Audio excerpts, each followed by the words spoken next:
Week 2 of the college football season, Monmouth and Lafayette looking for that first win. Leopards and Hawks squaring off right now. A very good afternoon inside the booth in West Long Branch, New Jersey with the czar of the playbook, Emery Hunt. I'm Matt Harmon. Great to be back with you talking football at the Shore.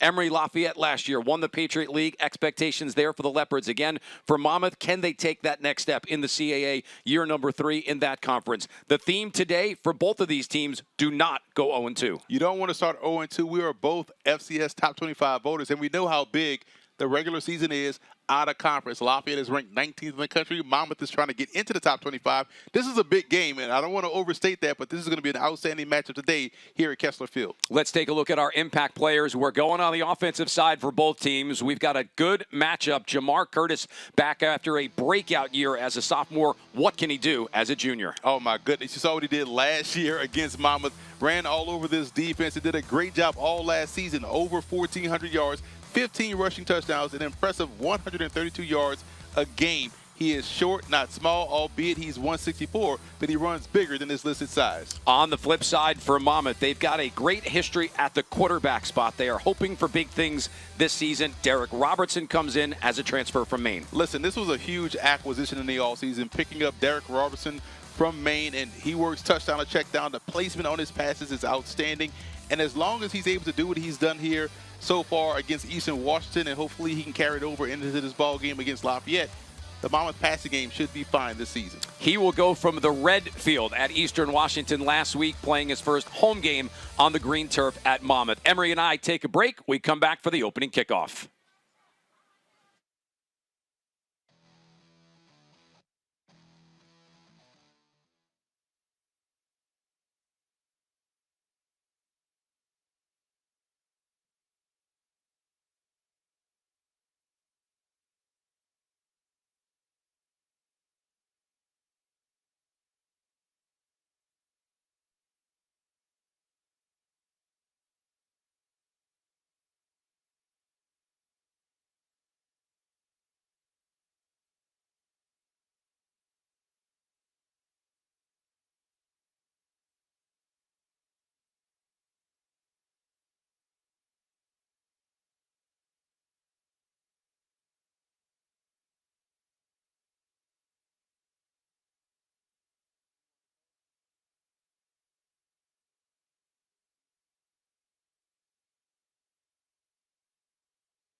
"32 years of Monmouth football, 32 years that man has been the head coach, Kevin Callahan, who looks for win number 183 today, the home opener for the Hawks against the Leopards of Lafayette, also third year in the CAA.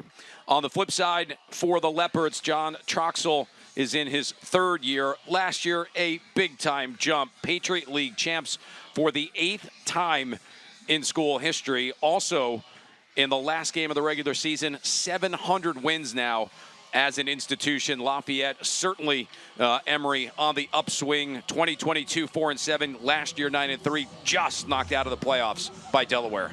These are two or more of the consistent programs we've seen in the FCS, and they're led by two outstanding head coaches. You know how I feel about Coach Callahan, guy I would love to play for, and Troxell, love that he's an alum, came back to the program to help bring it back to prominence, because when Lafayette is good, so is college football at the FCS level for sure.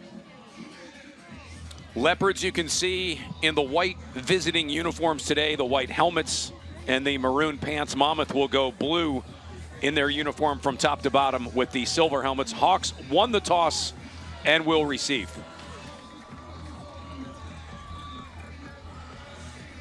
Dynamite day for football. Lafayette comes in off a loss last week up in Buffalo, 30-13.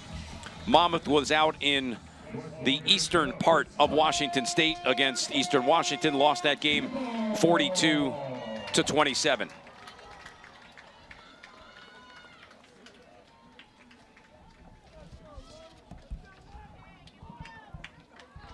Monmouth will send TJ Spate and Makai Green back deep.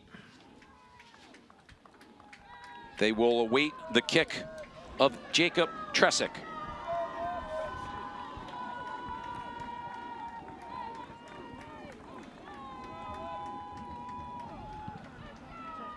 Pooch kick by Tresick.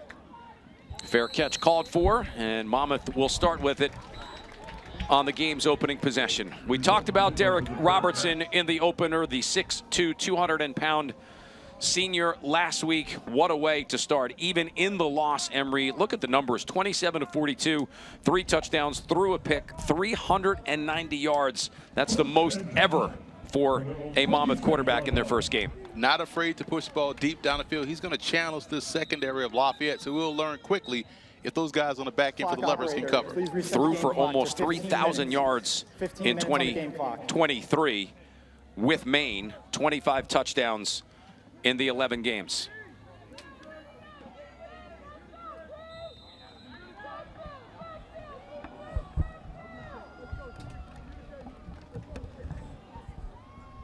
First play from scrimmage in this one. Carry will go off on the right side. Not much to work with for Makai Green, who will start today in the running back spot. Excellent job right there by Tim O'Hearn, the defensive end number 4. Came crashing down the left side of that offensive line to chase down a run play, get him in the backfield. Inexperienced Monmouth offensive line to start this year. They'll rely heavily on Ed Gatling, the 6th-year center. In the flat. Catch made by Derry. Bobbled it. Not sure if they'll call it an incompletion or a fumble. Looks like it will go as a catch and then fumble. Monmouth going the wrong direction in their opening drive. Thought that was more of a forward pass that fell incomplete, but they're going to call it a backwards lateral. Inauspicious start for the Monmouth Hawks offensively. 4-3 alignment that you just saw flash through for Lafayette. They bring a ton of guys back from last year's Patriot League champ. Sekou White, the strong safety. Emory, a guy you are extremely high on. After further review, the ruling on the field is an incomplete pass. It will be 3rd down. As we thought, they will change that. Our referee today is Justin Ackley. Yeah, Sekou White is on a Senior Bowl watch list, one of the best players at the FCS level. Pro prospect, a lot of scouts are here to check him out. And I love that they utilize that 2 safety look because it gives both of those guys a chance to really project forward to the National Football League level. Monmouth will get a couple extra yards back, but still a 3rd and long in their opening drive. 4 wide. Robertson has a little bit of time, will go in the seam. It is intercepted. Losing his helmet, but keeping the football will be Lafayette. Big time interception, and the Leopards making a play on cue. Sekou White. Talk about right on the spot. You couldn't script this any better for TV because we just talked about how he's on the Senior Bowl watch list, what type of NFL skills that he has at the table, and you saw him just jumping from this route and pick the ball off. So not only did he show great recognition, but outstanding hands at the catch point. Ref should have just let him run without his helmet just for the cool factor. What a great play made by Sekou White. Lafayette will take over with the interception. Dean DeNoble, 20 touchdowns back in 2023. 2nd team All-League a year ago. The 6'1", 200-pound junior. Lot of weapons to work with in this offense. Low snap.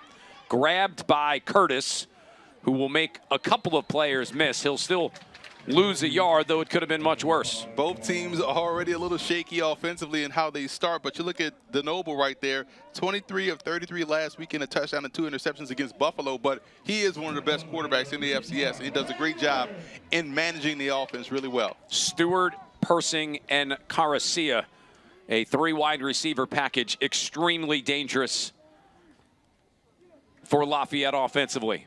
The give will go to Curtis. He is bottled up quickly.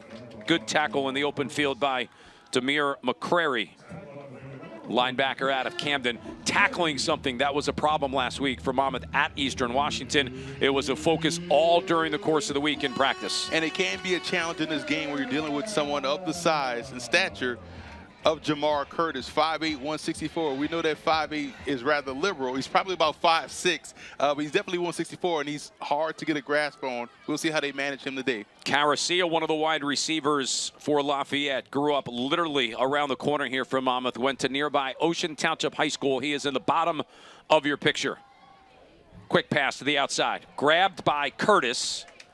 Coming forward, he's going to be short of a first down, but this might be an opportunity for Lafayette to keep the playbook open. That was a great job by the center, Thomas Grippo, to get out there on that kick-out block to allow Curtis to cut back inside and get close enough to where they're going to decide to go for it here on fourth down. So front end helping out the receivers and backs make plays in space. So great design, great execution.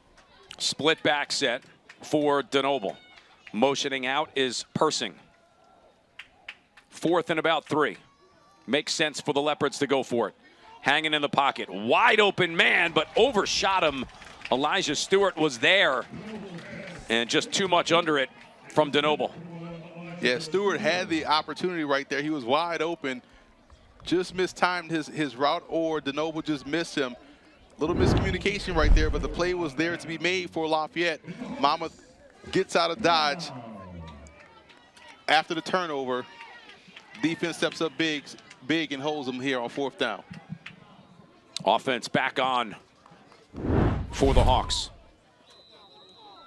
Rodney Nelson will come in. Running back by committee to start this afternoon.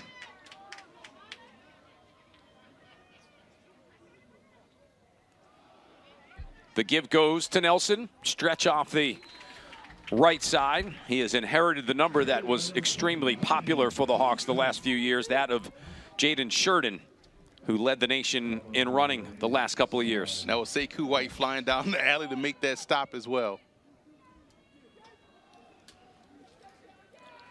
Inside zone on that carry. Spate off the completion from Robertson. Still early going, first quarter. Scoreless between the Hawks and the Leopards. 6th time that these schools have matched up. Pressure coming. Robertson hangs in the pocket. Goes over the middle, incomplete. The intended target was the very reliable Jack Neri. Great job right there by Narian Brown, the safety, 6'1", 203. Batting that ball away. But you saw what Monmouth's goal was on that offensive series, and so far in this ball game, they've been attacking the perimeter of Lafayette. Maybe they saw something on film, and that was the first time they went right downhill. On to punt is Luke Schabel, one of the best at the FCS level. Hangs one high in the air. Fair catch is called for and made by Mason Keener. And the Leopards will get their second possession of the day. Want to see Lafayette calm down offensively. We saw them have some inconsistency, some un-Lafayette-like missed passes and missed opportunities against Buffalo. You want to see them, and that's understandable. It's week one. You don't really know what you have because there's no preseason in college football, but you want to see what they do now coming off their first series and see if they can find that continuity, that consistency, and put together a long drive. Leopards had to make a couple of changes on their offensive line for this week. Brian Basha, Reed Collins, both out of the lineup today. In the starting lineup, Sean Kinney and Spencer Adams. 1st and 10. RPO in the seam. Catch is made by Stewart. He will have a first down and a couple more. Nice throw right there by DeNoble. Just was able to fire that football into tight coverage. And great job by Stewart, knowing he was going to take a shot, but was able to hold that reception in, make a few guys miss and get upfield. Second team all-league a season ago, 52 catches in 2023. 1st and 10 for Lafayette.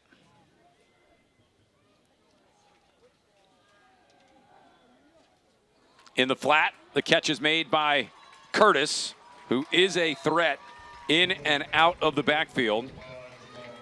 Another first down. Leopards moving the football. That was a chunk play right there. There was no one out over the top of Jamar Curtis. Great recognition by DeNoble, just throwing to where there was no defender. Curtis did the rest. Curtis last week had 2 catches for 11 yards. DeNoble was 23 of 33. Play action. Avoids the rush.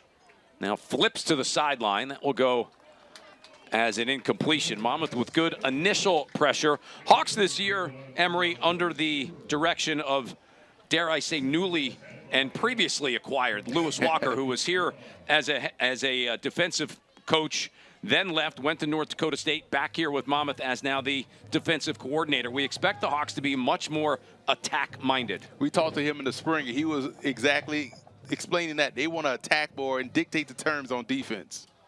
The tight end, Dallas Holmes, will reset himself from left to right. On 2nd and 10. Curtis, the carry.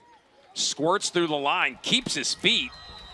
Knee did not go down, at least on the initial look, and he will be about a yard shy of a first down. Curtis shows you he spends a lot of time in the weight room. That was a tough run for a guy at 164. He breaks a lot of tackles, as we talked about in the open.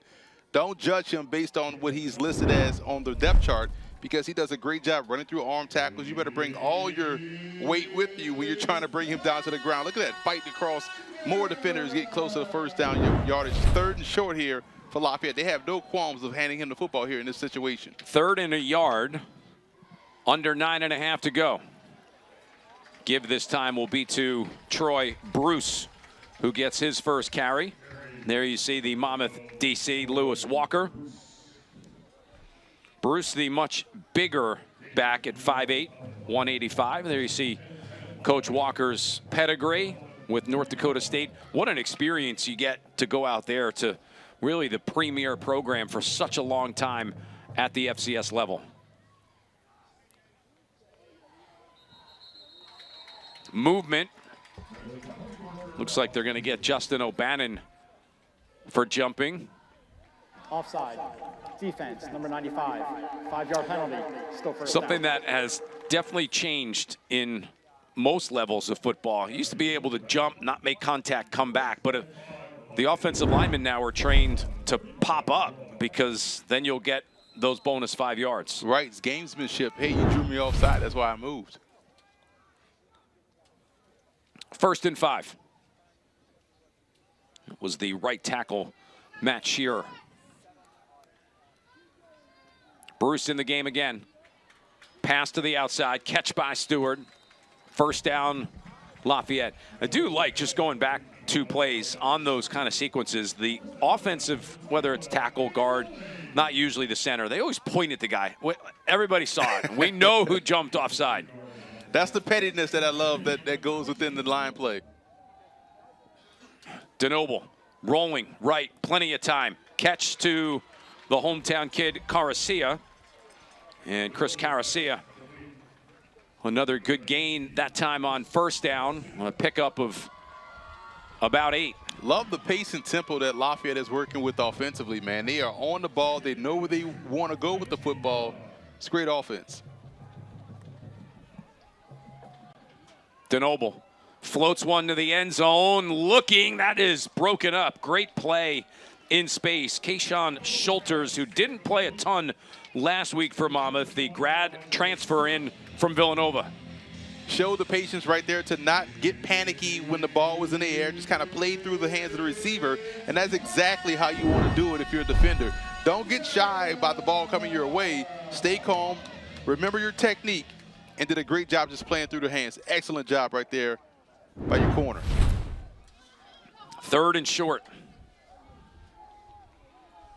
Hozak and Holmes, a tight end H-back combination to the left side of the formation. Give up the middle for Curtis, who will have the first down. In order for Lafayette to have the success they've had offensively the last couple of seasons, it starts with the offensive line. They've done a fantastic job just moving guys off the point. A lot of running room inside. Right back to the line, right back to Curtis, who will get inside the 10 with that first down carry. And it shows you the continuity of an offensive line. You're talking about 2 seniors, a couple of juniors getting their opportunity. They've played a lot of snaps together. Curtis again breaking those tackles to the end zone. Touchdown, Leopards. Listen, we got 2 running backs on the broadcast talking about a running back that's having a great start to the game. This is an outstanding job by Curtis. I can't hammer this point home enough. At 164, you're not supposed to break this many tackles that he does, and he does a great job running through weak arm tackle attempts and shows the quickness and burst to beat you to the corner. Good look coming right at you to that near pylon and in over the goal line. Jack Simonetta on for the extra point. Christian Bush, the holder. Kick is up and kick is good. 11-play, 84-yard scoring drive that took up 3 minutes and 52 seconds. Lafayette takes the early advantage at the shore. Leopards lead 7-0.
Mentioned earlier, 6th time that these teams have played. Lafayette out to an early start. Top 20 team in the FCS Week 2 poll. Last year was the Leopards winning 28-20. And, you know, I think, Emery, in a lot of ways, that game, Monmouth had big expectations going into last year with a Jaden Sheridan and a Dymere Meller.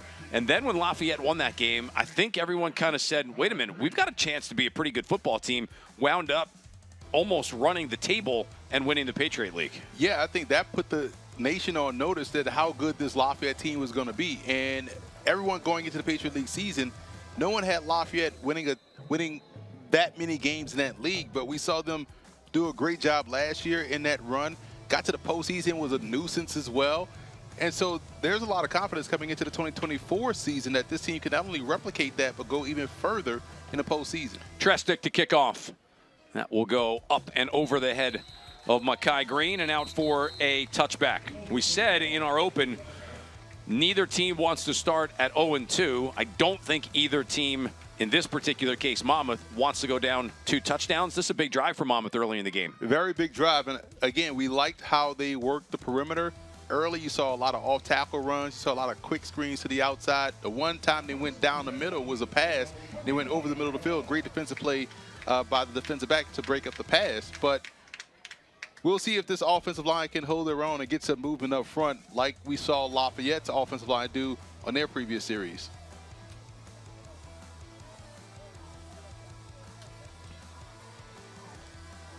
Third time today, Monmouth gets the football. Quick pass to the near sideline. Josh Derry, the sophomore wide receiver, with the catch. And Monmouth does have some speed, and they do have some advantages to where they can exploit on the perimeter, which is why that's the reason why they're attacking in that realm. They get one of these backs to the outside. I do feel like they can pop one, but getting to the outside is a challenge for not only this offensive line, but for the scheme based on how Lafayette has been defending the alley. Derry last week, 5 catches, 55 yards, had a touchdown. It's a young but extremely talented group of wide receivers. Catch hauled in by Tron Neal, who's going to get Monmouth close to, and looks like right at the first down marker. And that's where we were talking about. Mammoth does have some size on the perimeter. If these guys can break a tackle, they do have the ability to get upfield. But you saw right there on the edge, Tim O'Hearn, number 4, has been active on the defensive line for Lafayette. They're using his aggressiveness against him. They're reading the zone read off of him and throwing to his side, try to calm that pressure that he's bringing off the edge. Neal, just a sophomore out of Maryland, and has been waiting for his opportunity to crack into the lineup. This give will go to Rodney Nelson. 2-yard pickup. And that's an example right there. You saw O'Hearn jump inside the tackle, the left tackle, and all Mammoth did was the right thing, just give it right to the running back. He missed the hole. The lane was right there where O'Hearn just vacated. So they see an aggressive guy. They're going to use that aggressiveness against him on his drive. Nelson to stay in. On 2nd and 8, coming up on 5 remaining in the first quarter. 4-man front with pressure coming. Inside give goes to Nelson, who gets driven back. End of that tackle with a helmet coming off for Demarion McCoy. There is a flag that was thrown. Maybe a little bit too over-aggressive after that tackle, but we'll see. After the play, unsportsmanlike conduct, defense, number 10, 15-yard penalty, automatic first down. That is number 10's first unsportsmanlike conduct foul of the game. His helmet also came off during the play. He must be out of the game for 1 play. McCoy going to the sideline after losing his helmet, and he's probably not going to be greeted very positive by the coaching staff, picking up the 15-yard penalty. I don't think it was the tackle. I think it was the taunt after the tackle. He barked right in his face. If you're going to bark with your teammates, especially right in front of the ref. You don't want to commit a crime in front of the authorities. 1st and 10 into Leopard territory at the Lafayette 45. Robertson in the flat. Nelson, the catch, the move, a little bit more, 30, 25, inside the 20, grabbed by White and hauled down. Great job right there by Rodney Nelson, and this just is offense as a whole. I keep talking about this the whole drive. O'Hearn is being super aggressive on the edge, and they're just throwing right where he just left, and they're creating big play opportunities. Robertson right back to the line. Pumps left, throws right. Nelson the catch, spins away from 1, back to the line of scrimmage, maybe a yard out of it. Gonna see right here coming off the edge. Watch this. O'Hearn is crashing inside, back leaks out in the flat to where he just left, and it's up a daylight for him on the outside. That's how you use a person's over-aggressiveness against them. Now, O'Hearn is a talented player, don't get me wrong, but at some point he's gonna have to be a little bit more judicious in when and where he takes those chances. 2nd and 9. Monmouth offense finding their rhythm a little bit here late in the first quarter. Sonny Ento into the game. That is thrown over the middle, and that will be a catch, it looks like, but a flag thrown just as the ball was snapped. I think this is coming back. Ineligible player downfield. Offense, number 64. 5-yard penalty, 2nd down. Illegal man downfield. One of the offensive linemen with a quick start, Chris Moreno. That will cost what would have been a great catch down the seam for Maxwell James. You kind of saw that flag come out immediately as the ball was thrown. And you talk about threading the needle. My goodness, what a great throw by Robertson. I thought that ball was going to either be knocked away or picked off, but he found the tightest of windows to fit that football into. 2nd and 14 here for the Hawks. Leopards lead 7-0 late first quarter.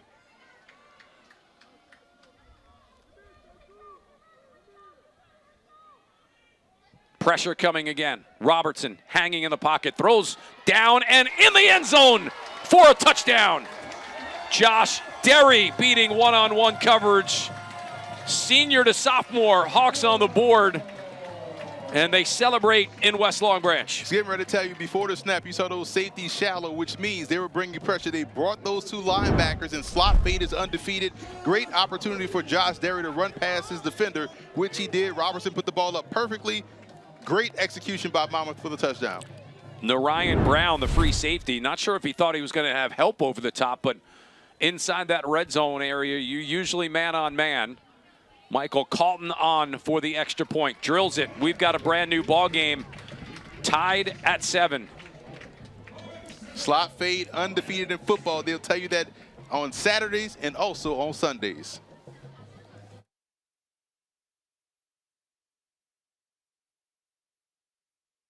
That perfect slice is satisfying, fulfilling, and rewarding too. But we don't do it for fun. We do it for fresh. Slice to order makes a sub above. CAA champions are built by commitment, dedication, and courage.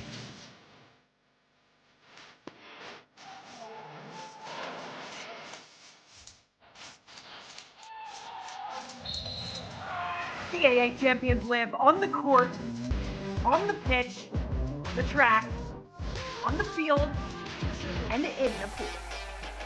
CAA champions live on Flow Sports.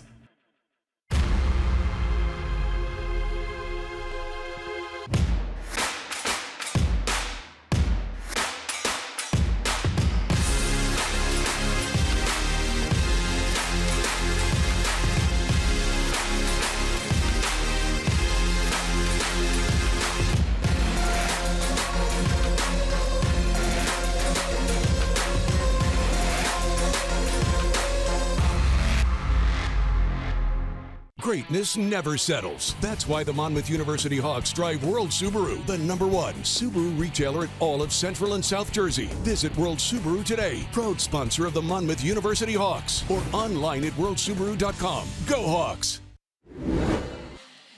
Surf Taco has 9 great locations across New Jersey. Visit surftaco.com for more information and to place an order today. Can use a little Surf Taco. It'd be a nice little halftime snack, I feel like, for you and I, Emery. It'd be a perfect way to ring in this first home game. Monmouth trying to do their part after a 7-play, 75-yard drive that took up almost 4 minutes, and that was more prototypical of what we expect out of this Monmouth offense. Right, just find the voids in the defense, pick and choose your opportunities to generate big plays, and we saw them adjust to the pressure that was brought by Lafayette, not only from the edge, but also on the interior. They blitzed twice on their drive. We saw them nearly pop a big run right up the middle, ran right into the blitz, and we then subsequently saw them score on a slot fade.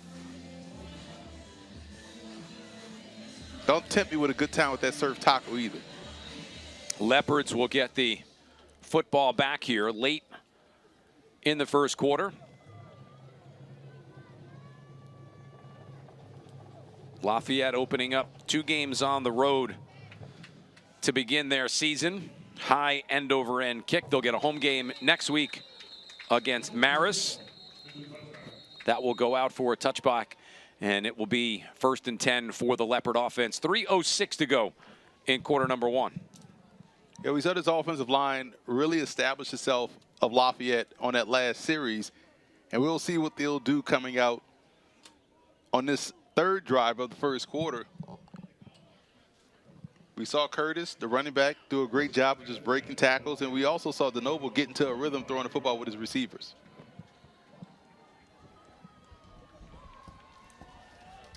DeNoble so far on the day, 5 of 8 for 55 yards.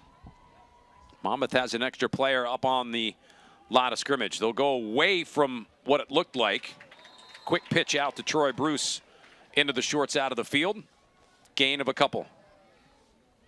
So much eye candy right there. You saw the motion to influence the defenders to go with the motion. Then you saw the delay pause pitch. Try to hold those backers in place. A lot of window dressing for Lafayette so far. Gain of 2.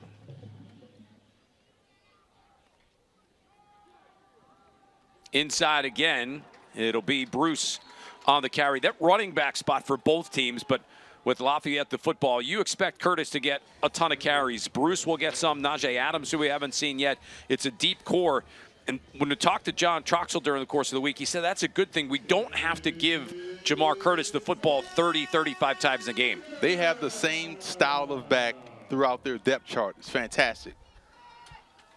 Holmes to motion off the line. 3rd and long. DeNoble over the middle. Catch made by Stewart, who takes a hard hit. He'll hang on to the football. After a gain of 11, it will be a Lafayette first down. That play won't show up in the stat sheet, but you talk about DeNoble and his mobility and ability to keep his eyes downfield when he took off. That sucked the defenders toward him, which opened up that window behind those defenders, and he's able to drop that football off to the receiver. Stewart last week Officials had just out for a defensive injury. 4 catches. Monmouth has a player that is shaken up on the far side of the field. So we will get a stoppage on the turf here at Kessler Stadium. There is TJ DeMuzio, the Lafayette offensive coordinator. Spent some time here with Monmouth as the quarterback's coach and has been in charge of this resurgence of Leopard offense. I've been a big fan of his for a while because when you think about what he has done with his offense and how efficient and dynamic it looks, I mean, they were able to create the short plays and they execute the simple plays and routine plays rather well. And then the explosives happen, and it's all by design. So I think he does a fantastic job. One of the bright young stars in this industry. It wouldn't surprise me to see him be a head coach soon. Good guy, was a big part of some good teams here at Monmouth in the Big South. Excellent recruiter, too. Before joining the CAA. Hawks in year 3 of their new league. Speaking of which, we will be joined at the start of the second quarter by CAA Commissioner Joe D'Antonio. Give us a couple of minutes. We'll see if at certain times during the course of the year, if Emery's not doing the job, we could call the commissioner in to fill in as our color analyst. I don't want those stress troubles, man. Like, no sirree, Bob. Not in this era of college football. Y'all can have that one.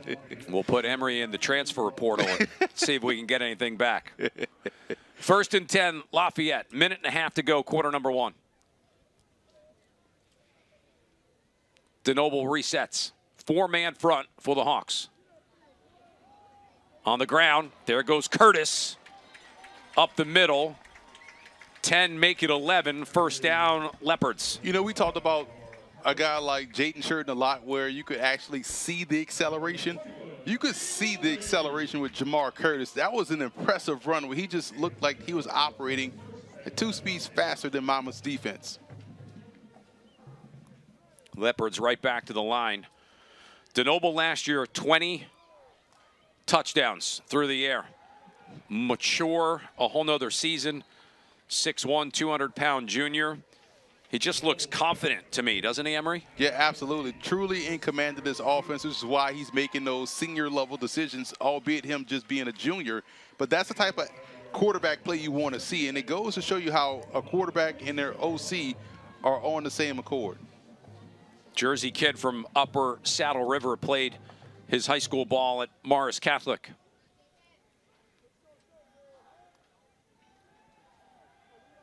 Quick throw to the outside. That will go off the hands of Devin Page, who couldn't haul it in. Set up Lafayette with a 3rd and 5. Rare misthrow right there by DeNoble. And your receiver almost helped Monmouth out by batting that ball up in the air. So disaster averted for the Leopards. But this is a big 3rd down for both teams. You want to have an answer if you're Lafayette, and if you're Monmouth, you want to get off the field, get the ball back to your offense that went down the field to score. Stack receiver sets either side for DeNoble. Looks left all the way. Catch made over the middle. Sure-handed Carson Persing, who had 31 catches a year ago.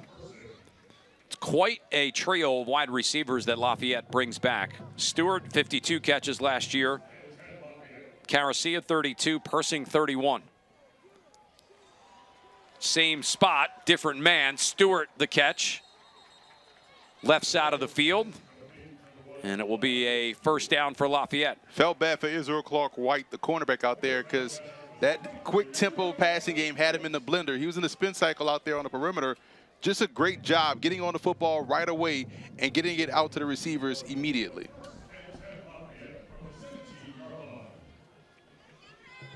Curtis, the single back. Check to the line. They're going to let the quarter expire. And that will lead us in to 15 minutes This is the end of the first done quarter. in this football game. We'll start the second 15 when we return. Good one going at the shore. Monmouth, Lafayette, tied at 7.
One quarter in the books. Monmouth 7, Lafayette 7. Back here from Kessler Stadium on the Monmouth Digital Network. Broadcasting today, Flow Sports, NBC, Philly, and SNY. Joe D'Antonio, the commissioner of the CAA, the architect of what has become one of the best leagues at the FCS level. Appreciate you coming by, giving us a couple minutes. Yeah. I will say, when you were on off air, you had the shades on. It was very Terminator-esque. It was intimidating. I said we might use you as a color commentator. I was waiting for you to just kind of bump Emery off the shot. I'm just trying to keep the rain away. Any throw, I'm going to pretend the sun's coming out.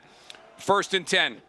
Fake reverse. Curtis off on the far side. He will pick up good yardage, get down inside the 10. You know, week 2 of this college football season, and I know, just like every other year, expectations for the league extremely high. No question. And, you know, it all starts with games like this. These non-conference games are very important for not only Monmouth, but it sets the stage for the entire conference. So really important here in week 2. I think we have every one of our teams playing, except for Delaware. Delaware is actually on a bye this week, but everybody else is playing a non-conference game. Really important week for the conference. 2nd down and 4 for Lafayette.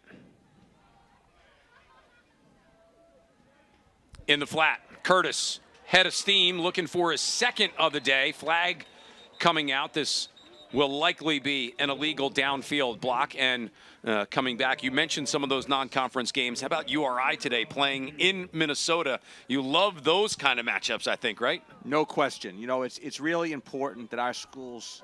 Holding. Offense, number 9, 10-yard penalty, 2nd down.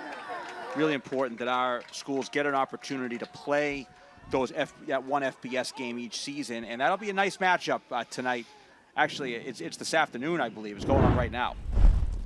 You know what's fascinating when you talk about the CAA, if you zoom out a little bit, a lot of teams across the nation, FBS and also FCS, do not want to schedule CAA teams too often because they feel like they have a chance of losing that ball game, and it just speaks to the talent, the depth, and the quality of this conference top to bottom.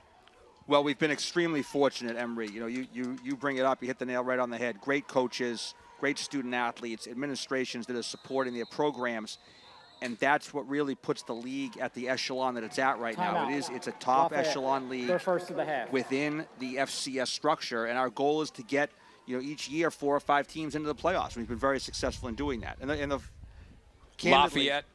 Lafayette with a timeout. Joe D'Antonio, the commissioner of the CAA, joining myself, Emery Hunt, inside the booth here. I know you like to get to as many spots as you can during the course of the season, which is a challenge because I'll say not only as we're talking here football, you've got men's soccer, you've got women's soccer, you've got field hockey, you've got all the fall sports. You are a busy man with a lot of travel.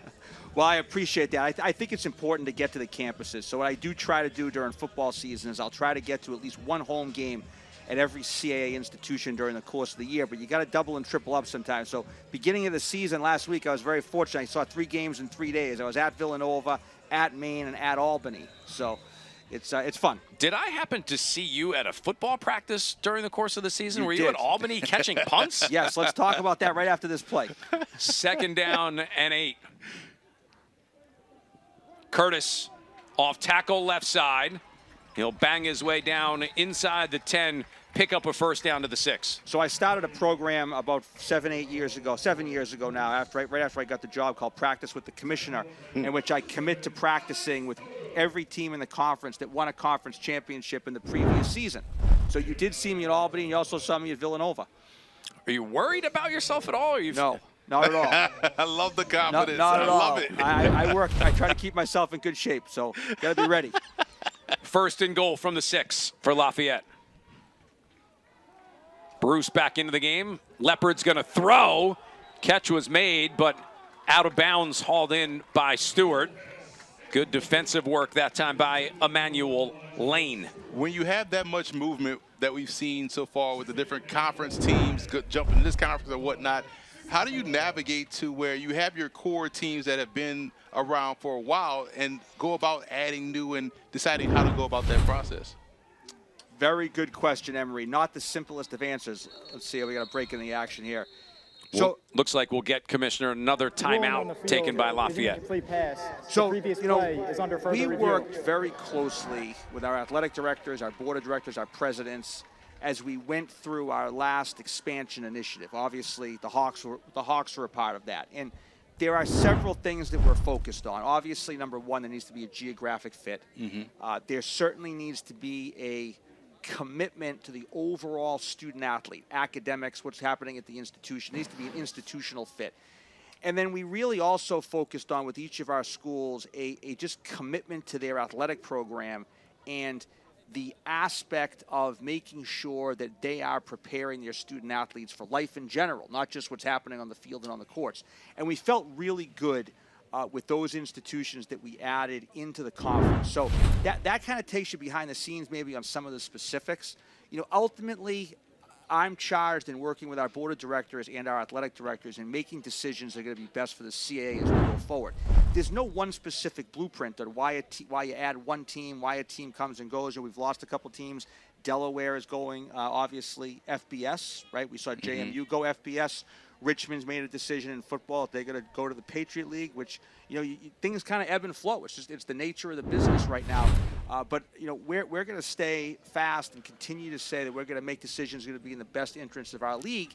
And I think, again, in conjunction with our presidents and athletic directors, we've been pretty successful in doing that. They are taking a look to see whether or not the catch was made in the end zone. Initially called no catch with the foot out of bounds and no possession, I think, but they're taking a peek to see if Elijah Stewart was able to get his foot down. You were looking at a couple of replays. It is extremely tight, but remember, you've got to have conclusive evidence that can overturn what was called on the field, and that was an incompletion.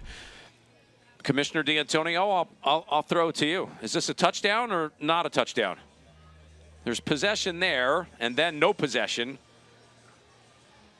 Can't tell if his foot is up or down when he hauls it in. Might be inconclusive, but you know, one of the things that we've added that's been really important, you see the official on the field. You guys just had video. We're going to get the announcement here, and we'll go back to that. After further review, the ruling on the field stands. Incomplete pass. It will be second down. Don't think you saw enough there to overturn what took place with the original call. Yeah, probably right. And, you know, one of the things that's really been, I think, important for our conference, and we're one of, I think, only 2 or 3 FCS conferences that has this, is we do have the monitor on the field. I think it's important for the fans to know the official on the field is not making the final decision. It's the replay official in the booth that ultimately makes the final decision. But the officials on the field saw the play happen live. And the fact that we can get their input and have them look at the video is really, really important in these reviews. DeNoble here on 2nd and goal from the 6. Run up the middle. Won't matter because Lafayette scoring here for the 2nd time today. It'll be Troy Bruce with the 6-yard scamper up the middle. All of their backs, 5'8", 185. Troy Bruce did a great job just running inside. They've been running inside well all day. Excellent combo block to the second backer and to the 3rd level. And they found something on the interior of this defensive line at Mammoth. They've been taking advantage all game long. Jack Simonetta on for the extra point. That's going to give Lafayette right now with 13-7 lead the chance to make it 14. I don't know, Commissioner. You've returned punts. You've practiced with every team. You've done a great job calling this game in the broadcast. You might got a future in this. I like that. He wants out. You come on in. I'm just trying to get to tomorrow, that's all. When you look at, and you said it's a league that you always hope you're going to put at least 4, 5, 6 teams sometimes in the playoffs. With some of those transitions, the JMU's out, Delaware on the way out. I hate to say pressure, but there is a little bit of pressure to make sure the CAA is still up there with the MVC and the big skies of the league. Yeah, you know what's real interesting about the playoff picture is a lot of people will say, like we had a couple of years ago, I think we had either 2 or 3 teams went to the playoffs, and many people said we had an unsuccessful season. Well, it really wasn't the case. We had a very successful season. We just had tremendous parity within the conference. So in order for us to achieve that goal of the 5 or 6 teams getting in, there needs to be a separation. You need to have teams at the top, and you need to have teams at the bottom. If we have another year like this year, which we very well could, there's a lot of talent in this league, where everybody starts beating up on everybody, then we're not going to get 2 or 3 teams in. But the formula in the CAA for our coaches, athletes, and administrators is not that complicated. You're going to play 8 conference games. Your goal is to try to win at least 6 of those. And then you're going to play 2 non-conference games, which you really want to try to win both of those FCS non-conference games. That gives you 8 wins. And you talked about the strength of the league.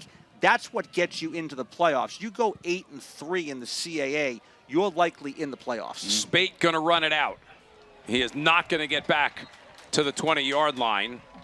Almost decapitated with good coverage down the field by Kente Edwards, backup running back for Lafayette. Yeah, I mean, you think 8-3, that's pretty much a lock. 7-4 sometimes is a lock for the CAA. Yeah. Because, and maybe you can speak to this, developing that reputation, but also now I think at the point of maintaining that reputation of being one of the best conferences at FCS isn't easy, but it's what the league always shoots for. That's it. And it's, you know, and the thing with us is it's a top to bottom situation. You look at some other conferences, they may have teams that are winning or competing for the national championship year in and year out, which we give them a lot of credit for, but top to bottom, they're not as strong as the CAA. Robertson getting man in space. That's Makai Green, who's got some speed. And Green, who is getting a lot of play today in the backfield for Monmouth, takes it out. Good gain out to the Hawk 45. Looks like Monmouth wants to go quick here. Right back to the line. Right back to Green. Up the middle. Gain of maybe 3. Emery, take us through this last play. Listen, backs in the passing game versus linebackers are always a win for backs. And speaking as a former back myself, like catching that football and seeing that space open up is exactly what you want. What I don't like is coming back to me on the next play after just ran 55 yards and giving me the football, which is why he got stopped for a minimal gain. But credit to Green for doing a fantastic job, not only catching the football, but navigating his way in and out of traffic like a New York cab for a first down. 2nd down and 7. Hawks close to midfield. Monmouth has scored once, trying to equalize Lafayette's 14 on the board. Robertson with time. Screen set up, far side. It's Marcus Middleton to break tackles, first down and more for the backup tight end. It's a great job right there, getting your tight end involved. I love a good tight end screen, and he did a fantastic job just exploding after the catch. picking up the first down. Offensive coordinator Jeff Gallo starting to find his passing game a little bit more with Robertson, who had the big week 1 for Monmouth. 390 yards in the loss to Eastern Washington. 2 excellent play callers in this ball game by far. And 2 guys that spent a lot of time together at Monmouth. Gallo is a monster calling plays.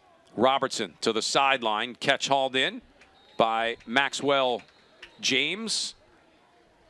That is a look inside the Monmouth booth. That is Jeff Gallo, the Hawks associate head coach, 20th year overall, 5th now as the OC, former Hawk player, 2005. That makes me think of something, Commissioner. We started our broadcast today coming back from our open with a shot of Kevin Callahan, 32 yards, 32 years. I know you've had him in the league for 3. How important is that continuity, you feel like, just in college football overall? It's tremendous. I mean, what Kevin's been able to do here is really second to none. Not only is he a tremendous football coach, he's a better person, and he's developing young men and helping them with their future, which there's nothing more important than that. Green will get the first down to the 25-yard line. Monmouth, new set of downs to work with. And Emery, I would say this is about the football game we anticipated today. Right, going back and forth, 2 great play callers, a chess match, guys that know each other well. Defensive play caller in Lewis Walker does a fantastic job. So with all this continuity that we're talking about, it makes for a game that we're seeing where one kind of knows what the other is going to do, and how can you overcome that? Monmouth at the 25, knocking on the door for what they hope will be their second score. Robertson slings it near sideline, grabbed by Maxwell James. A gain of 5, maybe 6. Joe, I have a question. When you look at, we're big FCS guys, and I'm always fighting those battles that don't look down on the FCS football, because it's no different than the group of 5 at the FBS and some Power 4 schools or whatnot. But when you watch the amount of pro talent that is coming from the FCS ranks, especially out of the CAA, where scouts are flocking to these programs, what does that say about the league and the brand of the CAA as a whole? Well, I just think it speaks volumes, Emery. You mentioned it about the talent that we actually have in the league.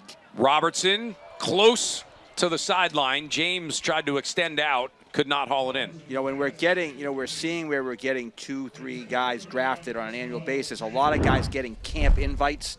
Many guys, I just looked at a list the other day. I think we have right now, there's 33 men in the NFL that are either on practice squads, active rosters, or an injured reserve list. And that just, again, speaks volumes of the young men that are coming into these programs and the talent that we have. Sonai Ento will come in for Monmouth. Big season last year for the Hawks. The Harvard transfer, 15 touchdowns. Gets the carry here, right up the middle. Trying to bang his way forward for a first down right at the marker at the 15. And Monmouth will get the first down. And that's one right there, number 11, Sekou White, a Senior Bowl watch list guy that is going to be playing on Sundays as well. So to your point, when you see the type of talent that you have, it makes it exciting, it makes it enticing for the young student athlete. I think this is why a lot of high school student athletes kind of come and stay in the CAA. No doubt. You know, you look at a guy, the classic example is a guy last year at UNH, Dylan Lobby. Just again, a great football player, even a better person. I had a chance to really get to know him. And for him to make the Raiders' 53-man roster is really impressive. Robertson looking. James will make the catch. And Monmouth should have it first and goal inside the 5. They'll put it at the 3. And certainly wish him the best as he goes into his first official NFL game this weekend. It's pretty exciting if you think about it. Undersized kid, but just a tremendous football player. Quick snap. Robertson going to keep it. In trouble. Maybe a broken play. Monmouth wanted to go fast there. Didn't look like they were ever really organized, and Robertson's going to lose a couple. Felt bad for Robertson. It felt like the pylon just kept moving in the other direction. He wasn't trying to get to, he was trying to get to the corner, but it wouldn't let him. So the defense was able to run him down. Loss of 4.5, maybe 5. Hawks will set here a second and goal from about the 8. Ento stays in. Both receivers into the boundary. Top of your picture. Ento up the middle, back to the 5. Pile pushing for a 3-yard pickup. Where's next week? TBD?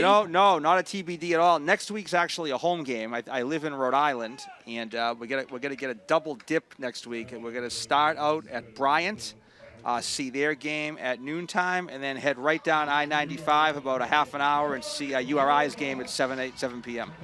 So it's a home game, 2-for-1 special. You don't have to gas up the Coastal Athletic Association jet, do you? Not next week. Not next week. No. 3rd and goal from the 5. We'll give it a break. Robertson flipping it in the flat, batted down.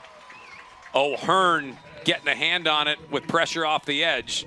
See what the Hawks do here, if they want 3 or they try and go for 7. I would imagine, I'm thinking both of those games probably originally scheduled for 1 o'clock. Commissioner just calls up and said, move that one to noon, put that one at 7. I'm doing both games in one day. Just change all the plans. You can do that, right? Yeah, that is not, I promise you, that is not the case. I will say this, Rhode Island's very proud of the fact that just before 2 years ago, they didn't have lights. So when they get a chance to play a game at night, they're going to take full advantage of that opportunity. So, but sometimes the schedule works out, sometimes it doesn't. Hawks are going to go for it, and now looks like they will. No, Lafayette will use a timeout. When you come up here and you get to spend more than just a couple of minutes here with Emory, if we don't make you laugh, we're going to do that. We appreciate you coming on, giving us a couple of minutes. We're going to take a timeout. Commissioner Joe D'Antonio, always great to catch up with you. Thanks for having me. Really appreciate it. 14-7, Lafayette leads.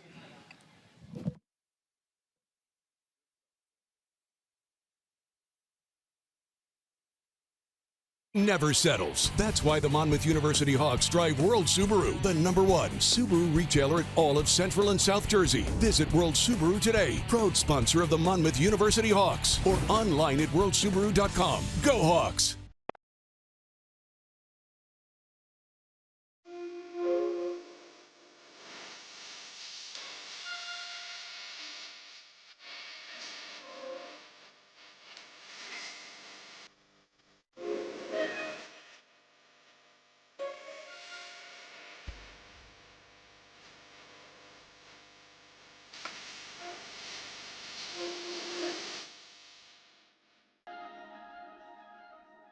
I'm the director of the Cancer Center, designated by the National Cancer Institute. We are here to make an important distinction. There are cancer centers. And there are NCI-designated cancer centers. Recognized for world-class research and positive impact on their communities. No single person is going to cure cancer. It'll take a team effort. That's what an NCI-designated cancer center is all about. In New Jersey, there's only one. Rutgers Cancer Institute in New Jersey, together with RWJ Barnabas Health.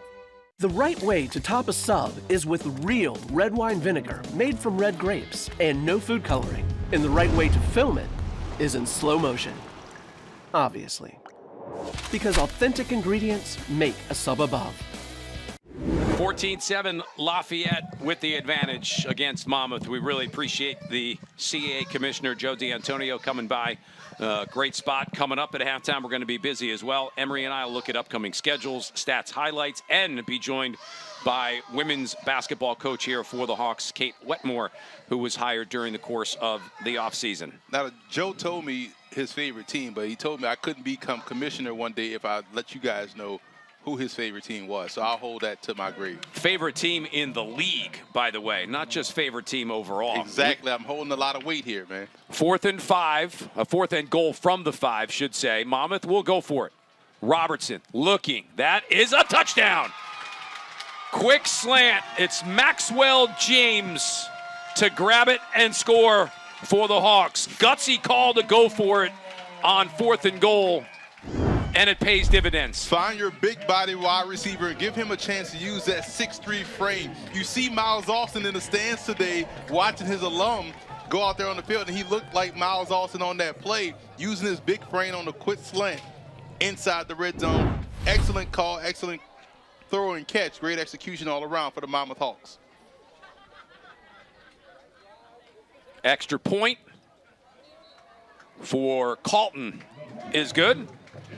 And as we like to say, brand new ball game, tied at 14. This is what we expected coming in. you want to see two teams that understand the impact of this ball game and the significance of getting off to a great start, not only in FCS play, but when you're talking about how it looks to voters around the top 25, voters for the postseason, these types of games matter. And I love to see both teams come out here and understand that. Great spot, by the way, with Commissioner D'Antonio. Just one of the real good guys in the world of college sports, and has been nothing but great to us here with MDN, whether it's home games coming on, giving us a couple of minutes, road games that we can grab him for a few. He was great. He has a future if he wants it in broadcasting. He is locked in. Big drive here. Remember, it was Mammoth who started with the football to begin the game. So, Emory, if you're Lafayette, you're thinking 2 for 1 here, right? Get the ball, maybe put together a nice drive, and then you know you're going to get it back at the start of the third quarter. This is when you want to go into your 4-minute offense, as they call it, because you want to speed it up to slow it down, get the right plays in, take your time, and try to drain at least 5 minutes off this clock. Vincenzo Rea, high kick. Returnable, big hit. Monmouth laying the wood. The return man, Tiberia, he got hit and hit hard. You kind of saw that coming from at least 10 yards away. It was like, yeah, this is going to be bad. It's a flag down on the field. It's Colion Williams who made the stop, the transfer in from Delaware State. During the return, personal foul, illegal blindside block, return team, number 20, half the distance to the goal from the end of the return, first down. Illegal block. Here you'll see the tackle. I mean, at that point, you go to your personal protector and like, bro, you did not personally protect me. You let 2 defenders run past you and lay me out there on the field. Well, the other part of that chat would be, hey, maybe next time we just let it go out of the end zone.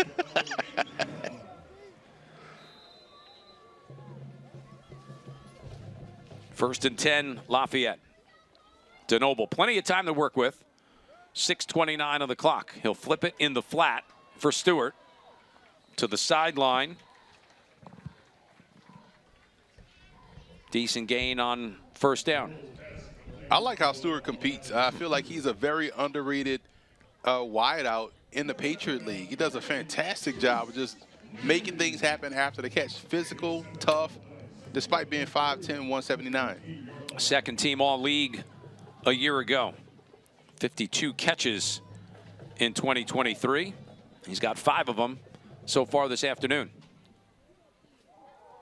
DeNoble, zone read. We haven't seen that much today. Out to the 20, first down.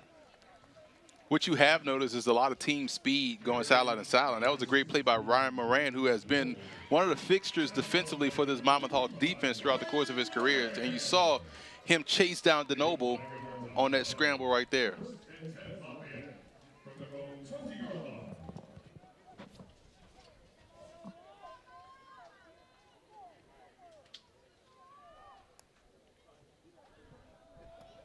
Pass batted down. Pressure off the edge by the young corner, Emmanuel Lane. 6'2", 180 sophomore coming on that cat blitz and did a great job in timing his jump. He didn't jump too early, but was able to get in the quarterback's way and bat the ball away.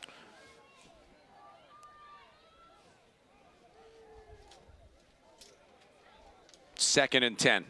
Single high safety, expect a run here. Flipped forward, Curtis the catch. First down out to the 35-yard line.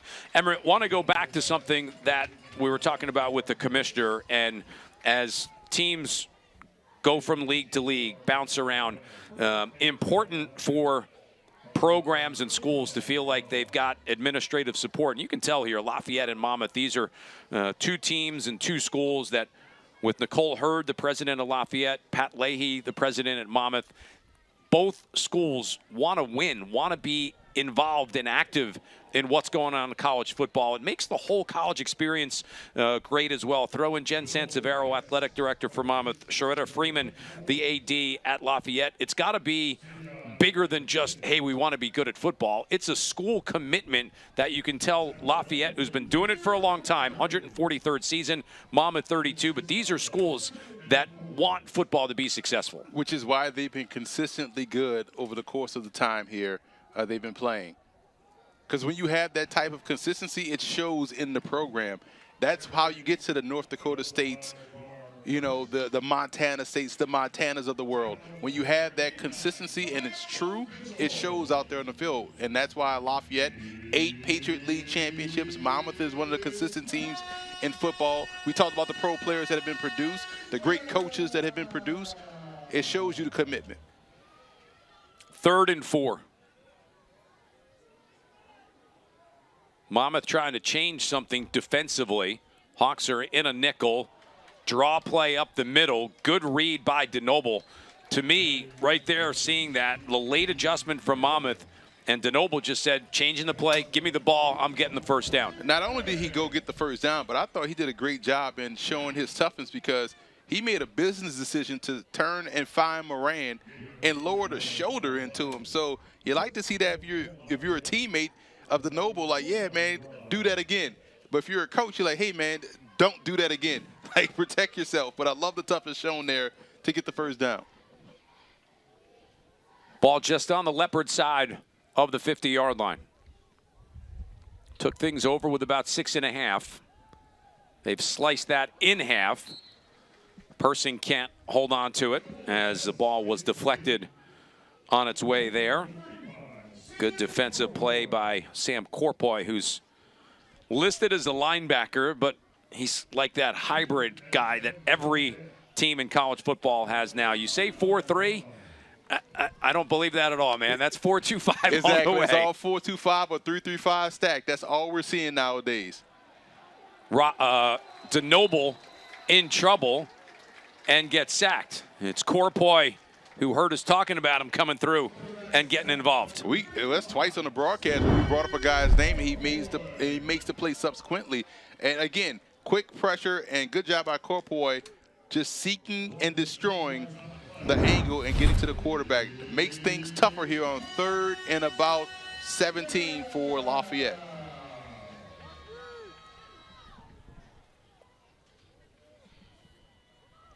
Third and 17. DeNoble throwing incomplete. Dallas Holmes was open. Low throw, and Holmes a little slow to get up. That was open, and that was going to be a first down because you saw the protection. Nice fan out blocks. Got the defenders of Mammoth to wash out the way, so he had a clear view down the middle of the field and just couldn't haul it in. Was Dallas Holmes, your 6'5", 238-pound tight end. That would have been a huge first down pickup. But Monmouth gets the ball back, and we'll see what they can do with it with 2:10 left in the half. First punt for Lafayette. Trestick. Fair catch called for and made by Makai Green. And now with 3 timeouts, just like that, Monmouth, Emory, a team that will look to go in with the lead. And with the way their offense has found a way to get their backs in space, get their backs in the passing game, and we just saw the big body wide receiver, Maxwell James, make the catch on fourth and goal for a touchdown. See what they draw up here. I think both offensive lines have started to settle in. We've seen Monmouth kind of lean a little bit on this defensive front, calm the pressure that we saw early from that Lafayette defense. See what happens here on the series.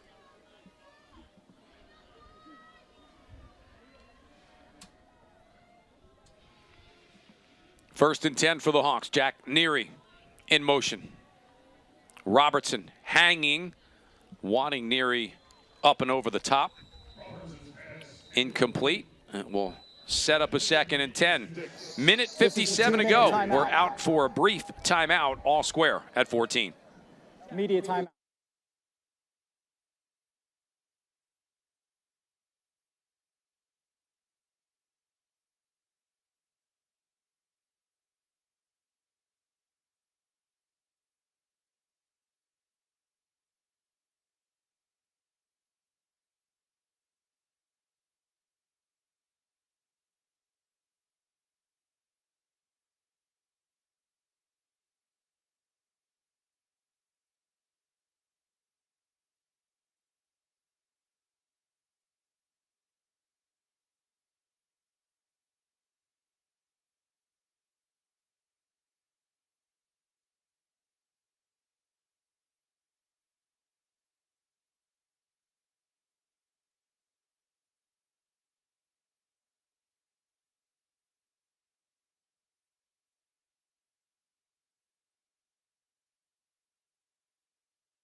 Last couple of minutes to play.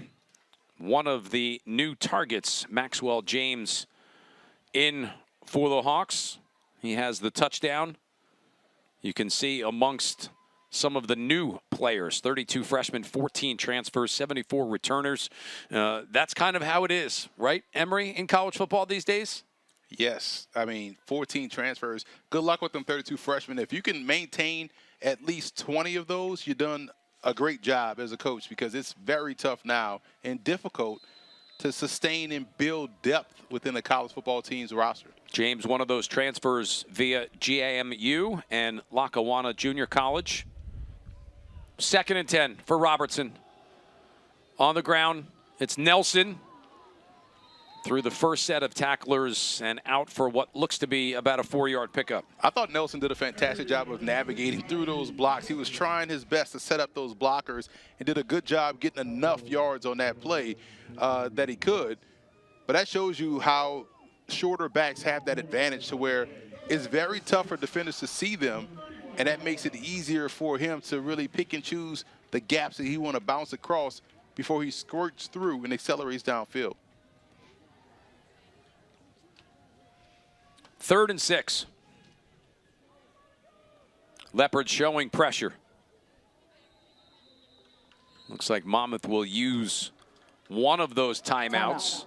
Monmouth, their first of the half, 30 seconds. To just talk about things a bit.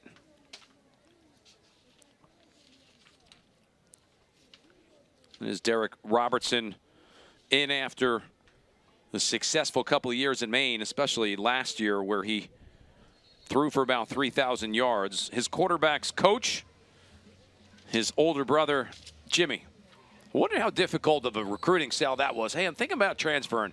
Where do you think I should go? Well, let me call Big Brother and see what he thinks. I kind of heard of this place, you know, by the Jersey Shore, great weather, good facilities. I'm not saying, but I'm saying, right? It had to go something like that. Robertson, the coach in his 3rd year here as the man in charge of the QBs, pass game coordinator, was the head coach at FDU Madison prior to coming here to West Long Branch. 3rd down and 6. Robertson, some time, sails this one over the head of Gavin Nelson, incomplete. And Mammoth, who was thinking let's get points on the board before halftime, will now have to punt it away. I didn't expect to see 3 possessions in less than 5 minutes, but here we are. I don't know if he slipped in the pocket as he tried to get rid of that, or just try to get rid of it to throw it away to avoid the sack. Either way, good job not turning it into a negative play. Schable, that rugby-style kick, fielded on the move by Keener. He's got some space in midfield, trying to set something up for Lafayette. Near sideline, into Hawk territory, pushed out around the 40. Man, that was an outstanding job by that blocking team out there on the return, because they didn't have the blocks in the back. It's hard to do when you have the rugby-style punt. And you saw him negotiate back across the field. Just a great job of open field running by Keener, who's showing up big in this game with a couple of big returns. But this was the biggest one, because now, under a minute, you have a couple of timeouts or 1 timeout remaining. You have more than enough time to get at least in field goal range, but better yet, a great chance to go and get a touchdown before halftime. Yeah, you might be thinking, let's get the football, get into the locker room, to, wait a minute, we're on the plus side of the 40-yard line. We've got a chance at points. DeNoble, outside, Stewart makes the catch. Comes forward. That's going to be a 1st down for Lafayette. The best part about that was that he got out of bounds, and I thought he had a chance to really do that earlier in the play, but he trusted his ability, broke another tackle, then got out of bounds. Heads up play right there by Stewart.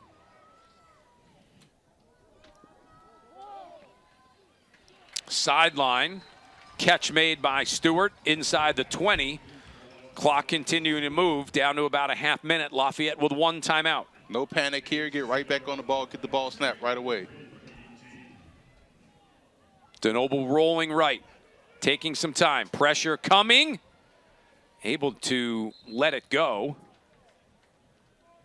Immediately concerned that a intentional grounding call No foul for would come. intentional grounding. That's The quarterback 18 was outside seconds the that tackle ran box, off and the ball got between back to the line of scrimmage. that Third second down play, and here we are at the third down. First down play to third down. It's not ideal because you give yourself a little wiggle room here. You got to be aggressive and go for the first down here. Otherwise, you get your field goal team ready. First down, and then maybe time for another play before you would bring the kick team on. 3rd and 3. DeNoble wants it all. Stewart, that's going to be dropped. It was a touchdown if he held on to it. Second chance he's had to score a touchdown here, and that was a great route because he didn't allow himself to get bumped out of bounds. He stayed in bounds, and a beautiful throw by DeNoble, put enough air and loft underneath it. Nice little push off. You gotta make sure you secure that catch if you're Stewart. Gotta finish the play.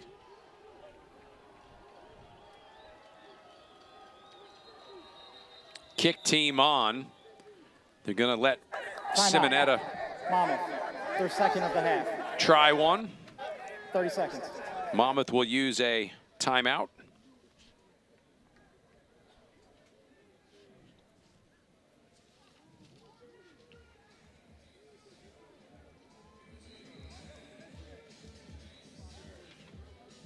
These would be big points for Lafayette to get on the board.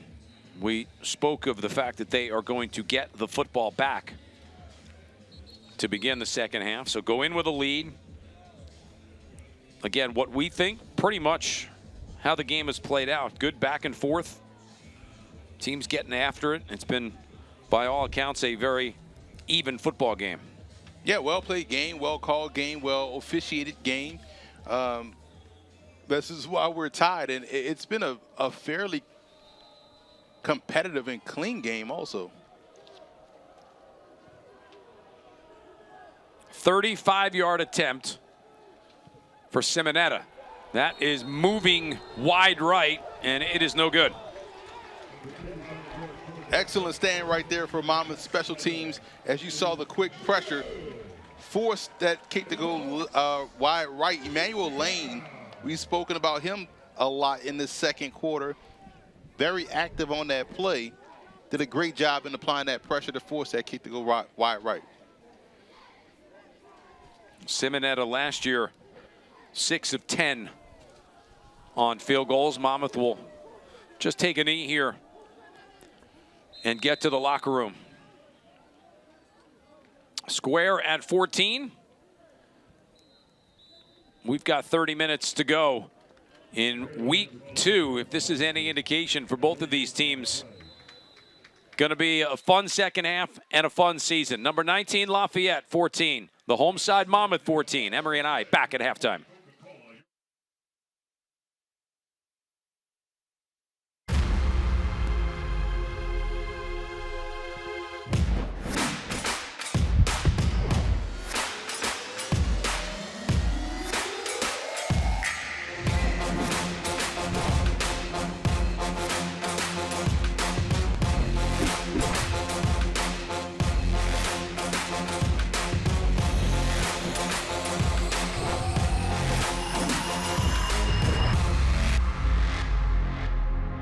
Designated by the National Cancer Institute. We are here to make an important distinction. There are cancer centers. And there are NCI designated cancer centers. Recognized for world-class research and positive impact on their communities. No single person is going to cure cancer. It'll take a team effort. That's what an NCI designated cancer center is all about. In New Jersey, there's only one. Rutgers Cancer Institute in New Jersey, together with RWJ Barnabas Health.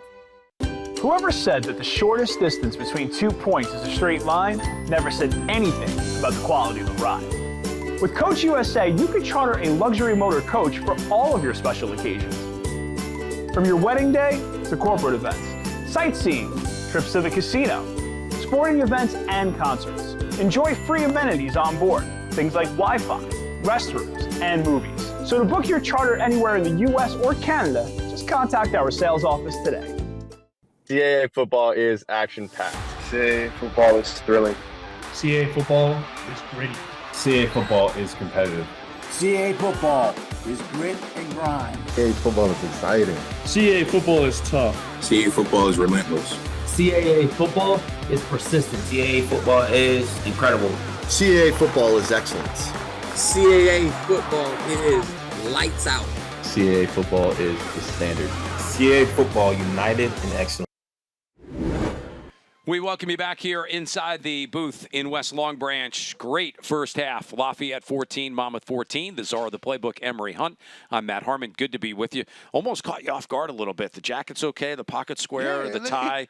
Always looking good. You're but never going to catch me. The on-camera almost threw you, and I was waiting to see you just a little bit disheveled because it never happens. It won't happen. You're never going to catch me slipping out here. No way. Let's take a look at upcoming schedule for both of these teams. We mentioned for Lafayette on the road, second consecutive week. They are home next week against Marist. And you know, right, after playing 2 straight weeks on the road, you're dying to get back to Easton. Right, and that Marist game is going to be competitive because Marist right now is in a dogfight, pun intended, with the Georgetown Hoyas right now as we speak. But, yeah, you got to get back home, get in front of that home crowd.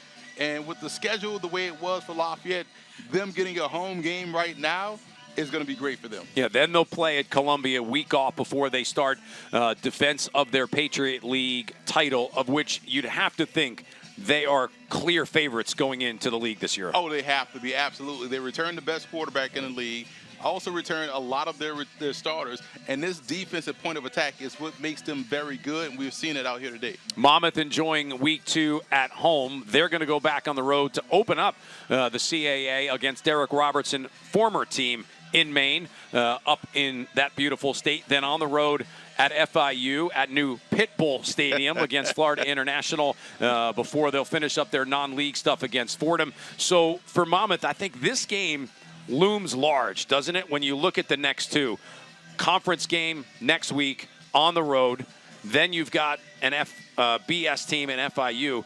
Got to figure a way to win this one. Right, you got to stay focused because the way the schedule sets up is easy to lose focus. And, hey, okay, we got this. We got to go to Maine, got to go to Miami, got a home game. Somewhere in between, you could lose focus as a team. That's why they got to finish this game strong and go into those games with a different attitude, a new sense of, hey, we got a shot to win this league this upcoming season. Even though we're starting our fall coverage here with football, we're going to talk basketball when we come back on the women's side with head coach Kate Wetmore.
Halftime of the home opener, Monmouth and Lafayette all square at 14 on the gridiron. We don't waste any time here on the Monmouth Digital Network. We're starting our football coverage today, but we are already looking a little bit ahead to the basketball season with the league stuff out, non-conference stuff out. Kate Wetmore giving us a couple of minutes here, the new women's basketball coach. I say new, maybe not so much anymore. Last time we talked was during the lacrosse season. You had just been named, now a few months removed. Have you figured out what's the best route to get to campus, what door goes where? Because, man, I felt like when we talked in the spring, your head was still kind of spinning a little bit. It was like week 2, so I didn't know what was what. I'm still learning, but I have a house now. I have a furniture, so I feel like I'm in a better place.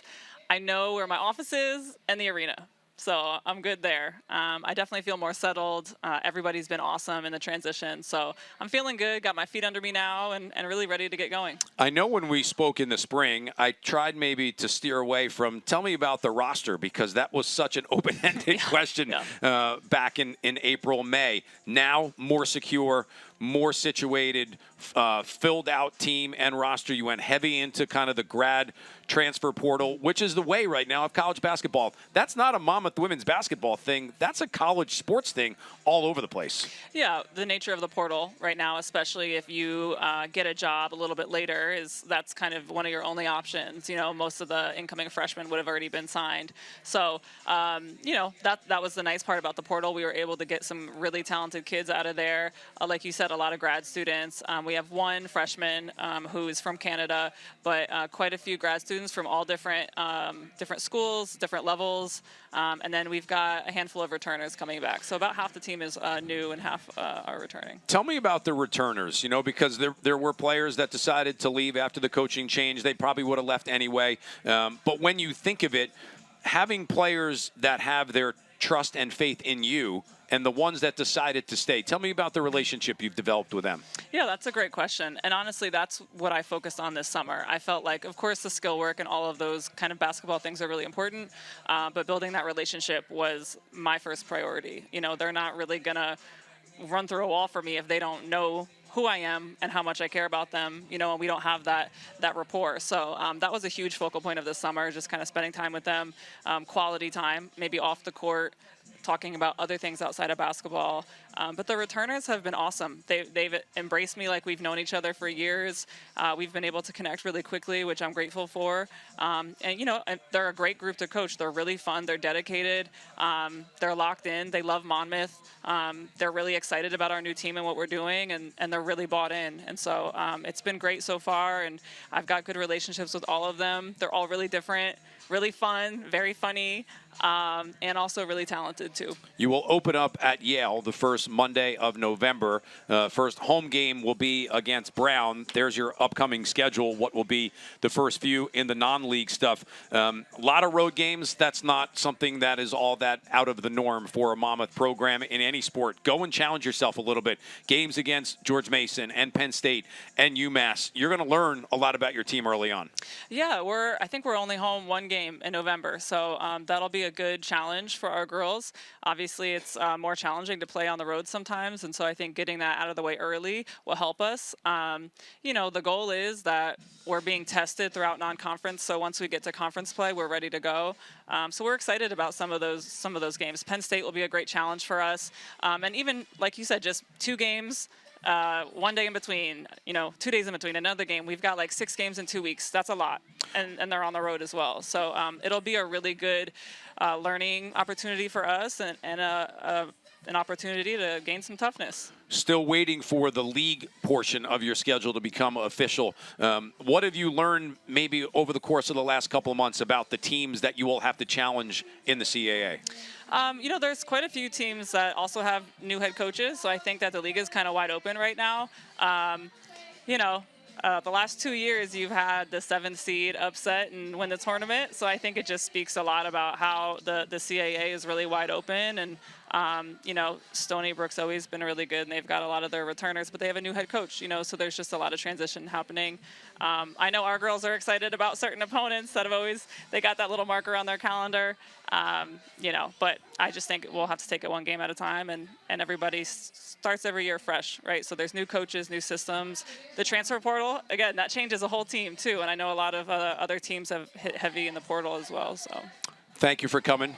Second time here on the Mammoth Digital Network. You've killed it. 2 for 2. Love having you on. Really looking forward to November and what you're going to bring into the women's college basketball program here at Monmouth. Kate Wetmore, for more information, go to MonmouthHawks.com. We're back for halftime stuff. Football.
Greatness never settles. That's why the Monmouth University Hawks drive World Subaru, the #1 Subaru retailer at all of Central and South Jersey. Visit World Subaru today, proud sponsor of the Monmouth University Hawks, or online at worldsubaru.com. Go Hawks! I'm the director of the Cancer Center, designated by the National Cancer Institute. We are here to make an important distinction. There are cancer centers. And there are NCI-designated cancer centers. Recognized for world-class research and positive impact on their communities. No single person is going to cure cancer. It'll take a team effort. That's what an NCI-designated cancer center is all about. In New Jersey, there's only one. Rutgers Cancer Institute in New Jersey, together with RWJ Barnabas Health.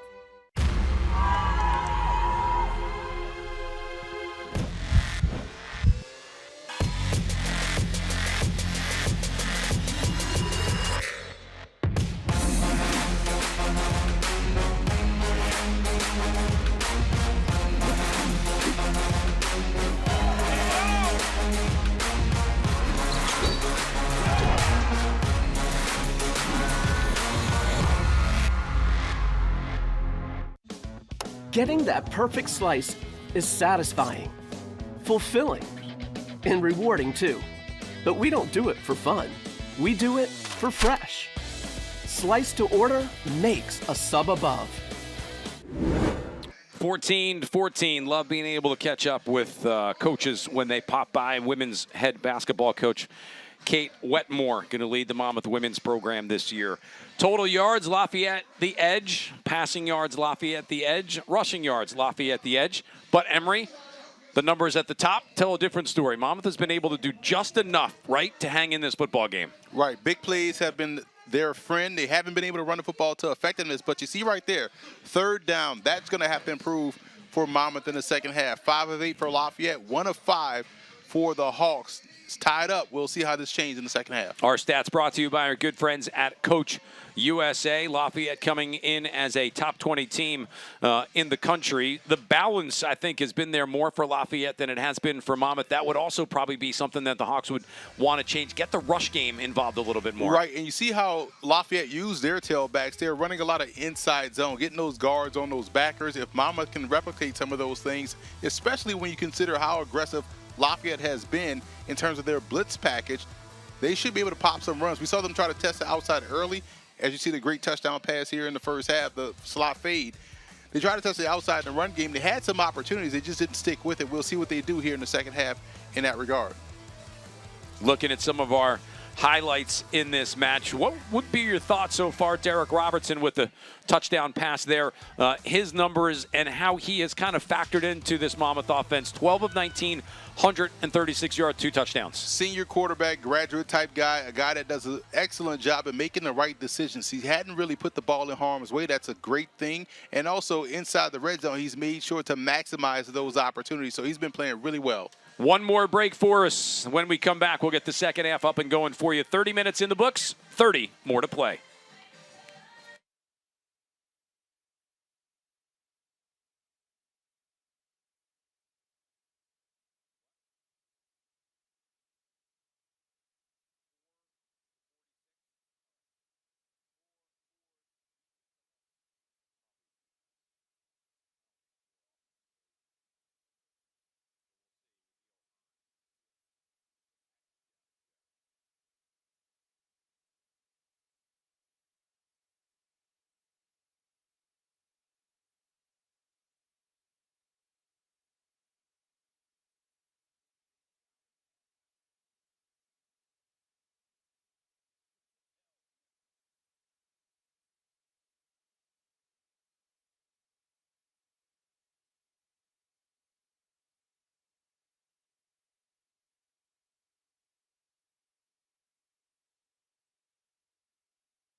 Flags, a little bit of a breeze. Atlantic Ocean located about a mile to our east where we are in West Long Branch, hugging the coastline of the Jersey Shore. With the czar of the playbook, Emery Hunt, I'm Matt Harmon. Great to be back with you for another season here of Monmouth football. Emery, we thought this would be a good football game, and so far it has been. It has been a fantastic game. I love the chess match between both offensive coordinators, both defensive coordinators. I love the tailbacks in this ball game, and we're getting great, very veteran-like quarterback play from both sides. So this is why it has been a fantastic game. And we got to talk to the commissioner, which just was, I am still on cloud nine, because you don't get that much time with the commissioner of a conference on a live broadcast, and he really brought it this afternoon. Joe D'Antonio, the CAA commish, in the house for this Monmouth home opener today. Lafayette will set up their return game. Mason Keener back deep, along with Gianluca Tiberia, who had a long return earlier in the game. Vincenzo Rea to kick off to start the second half here. High end over end kick. Going to go out of the back of the end zone and in for a touchback. The rain has started to fall a little drizzle. Nice crisp breeze though, which has cooled off here tremendously. We're down 4 degrees now. Well, that's fantastic news, Emery.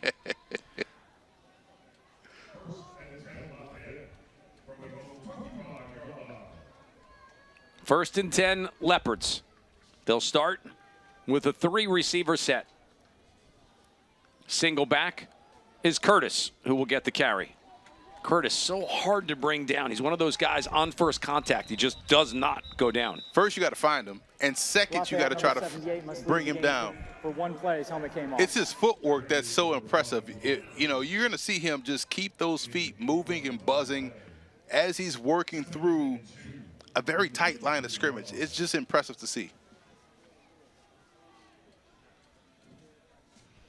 Second and 2 after an 8-yard pickup.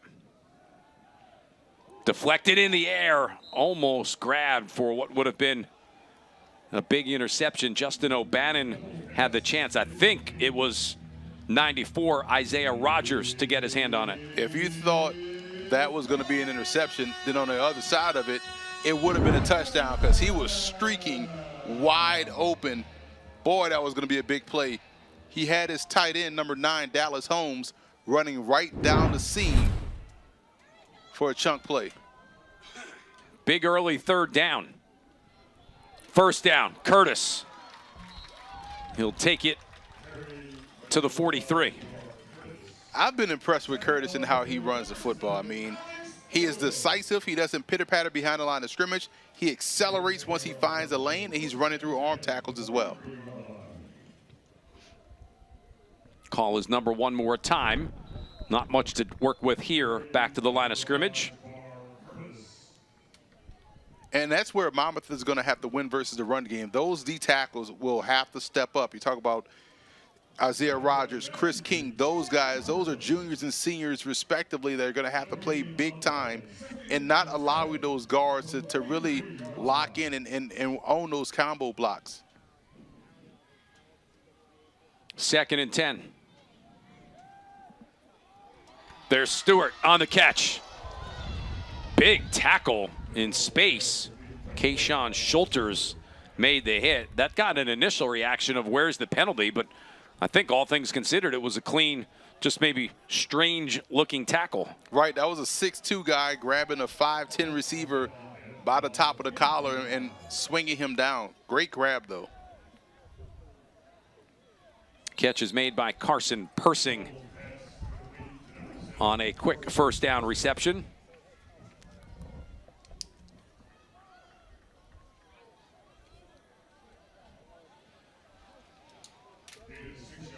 Six-yard pickup. It'll be 2nd and 4. It's interesting how Monmouth is playing secondary ball because, again, you want to get up and press, but you're giving these guys off coverage, and they're just doing a good job of just attacking that void and getting the ball out to them quickly. Low snap. It'll be DeNoble on the zone read keep. He had Curtis as that first option. I think he elected to hang on to it because of the low snap. Yeah, I thought Curtis had an opportunity there had he gotten the football to squirt through that hole and run right to pay dirt. But good job by DeNoble, to your point of making sure he didn't get the ball fumbled during the exchange. Tackle was made by the Temple transfer at safety, Alex Odom. 3rd and 2, might be 4-down territory for Lafayette. They won't need it with Curtis down to the 30-yard line. And here's the thing that Curtis does that's so impressive. A lot of times when you see backs bounce outside, off tackle like that, they continue to go outside. He got right back within the framework of the play. So he bounced outside to get right back inside where all the blocking was and was able to find the first down. That's just impressive, smart running. 3 receiver set up with the H-back to the top of your picture. Single man is Caracia to the right, and that's the direction Lafayette will go. Well, that's how Monmouth has to pressure the football. You got tall corners, long corners on the outside. Don't be afraid to get up and get in those guys' grill because it's going to make these throws tougher for DeNoble. I like that Monmouth defensive back challenge right there. Emmanuel Lane, a sophomore, 6'2", 180. When you make the windows cloudy, the quarterback has to make a tighter throw, which gives you a chance to make a play on the ball. 3-yard gain, 2nd and 7.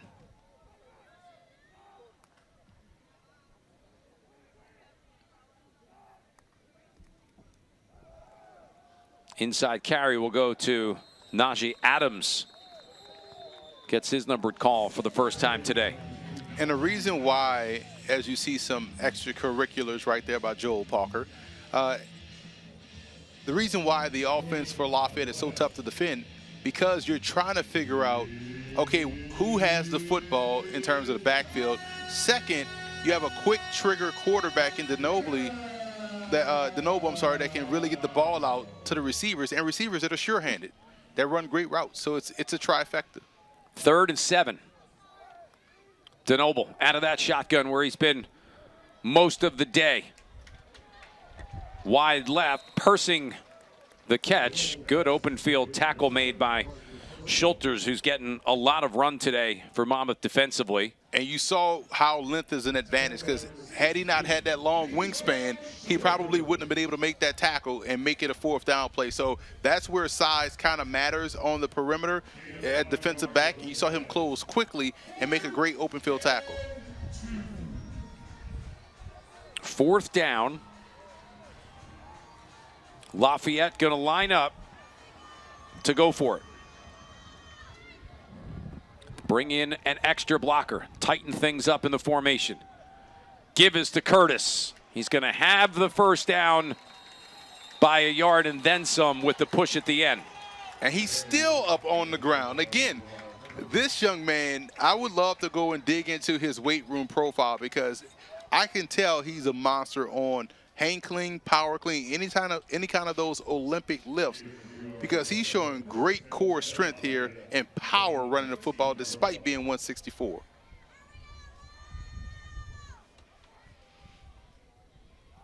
At the 20 on a 1st and 10. Denoble looks left, looks right. Tucks it, runs down inside the 10, and will get dragged down for what looks like is going to be a 1st down. There was a lot of good things on that play for both teams. You saw Denoble look quickly to the left. He wanted the fade route to the outside, but man, you talk about someone clouding the receiver in Schulters. He did that, took that away, and we saw Denoble not force a football anyway, so he kind of pulled the icons down and took off and ran and got positive yards. So that's a senior level play, but also great coverage on the outside, took away that first option. 2nd and 1. The give one more time to Curtis. He's going to have the first down, and it will set up a 1st and goal to go. Officials timeout for a defensive injury. I feel like Lafayette can get the run game anytime they want to. It's been impressive here how they've been able to work the point of attack, work the line of scrimmage, and find opportunities for all of their backs to have success. Jamar Curtis, we've seen. Troy Bruce, we've seen, has had a good game running the football. They've been finding opportunities, and they've been taking advantage right there along the line of scrimmage. Timeout taken. Monmouth player down and injured.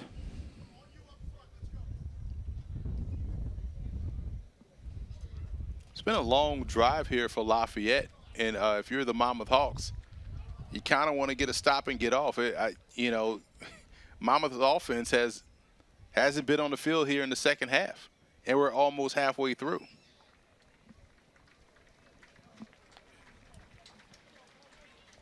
It's Justin Bennon, one of the captains for Monmouth senior safety.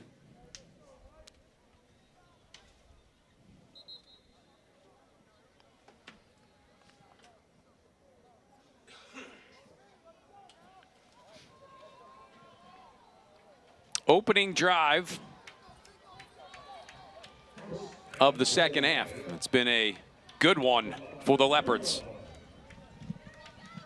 3 yards away from the go-ahead score.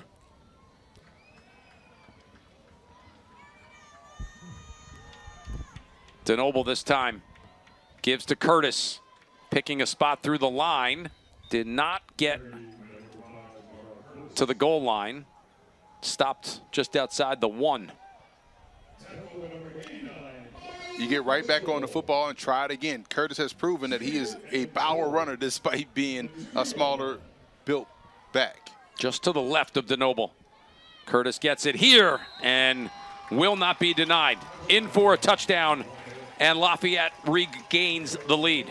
The run game for Lafayette is something that they can hang their hats on, not only in this ball game, but the rest of the way. They've been outstanding running the football, the dominance at the point of attack, which allows them to get the run game. And it just hasn't been Jamar Curtis. We talked about Troy Bruce here, but look at Curtis's feet.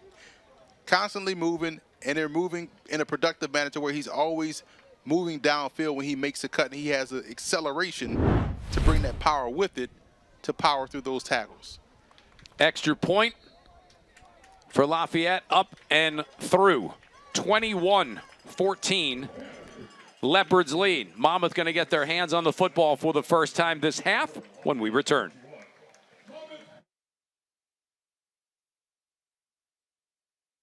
Greatness never settles. That's why the Monmouth University Hawks drive World Subaru, the #1 Subaru retailer at all of Central and South Jersey. Visit World Subaru today, proud sponsor of the Monmouth University Hawks, or online at worldsubaru.com. Go Hawks! CAA football is action-packed. CAA football is thrilling. CAA football is gritty. CAA football is competitive. CAA football is grit and grind. CAA football is exciting. CAA football is tough. CAA football is relentless. CAA football is persistent. CAA football is incredible. CAA football is excellence. CAA football is lights out. CAA football is the standard. CAA football united and excellent.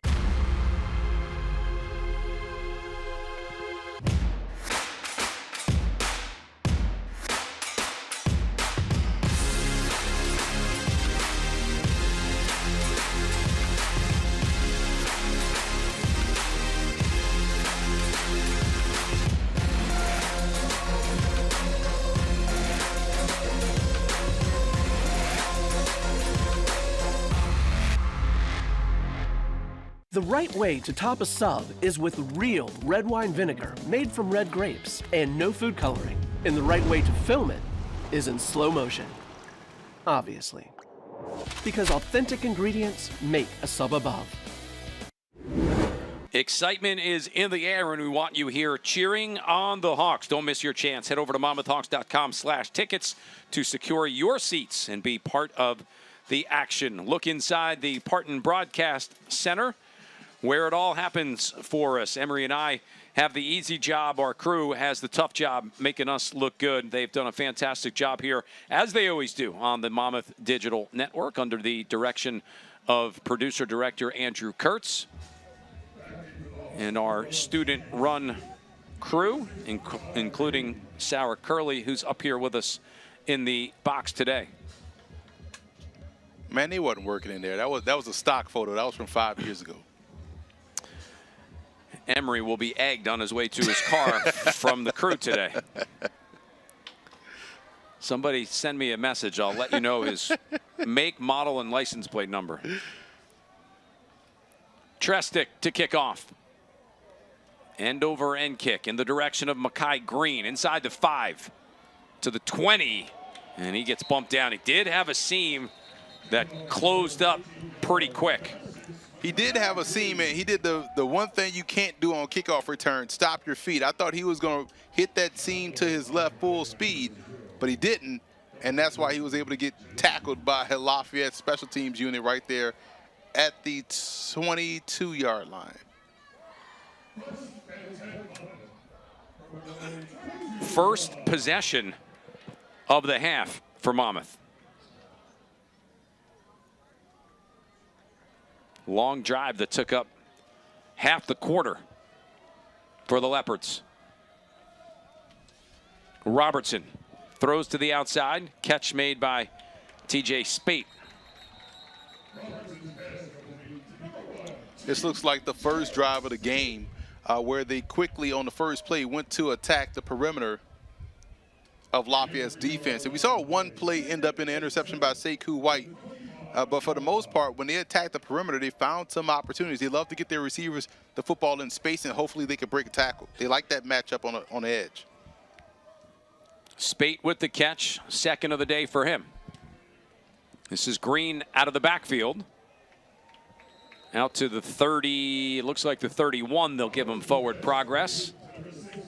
That was a good job right there on the corner by 18 Natang, 5'9", 196. He threw off the receiver's block to go get that tackle. That's an excellent job right there, making it 3rd and short as opposed to a first down for Monmouth. Natang, the 5'9", 196-pound senior, part of an experienced group back in the secondary.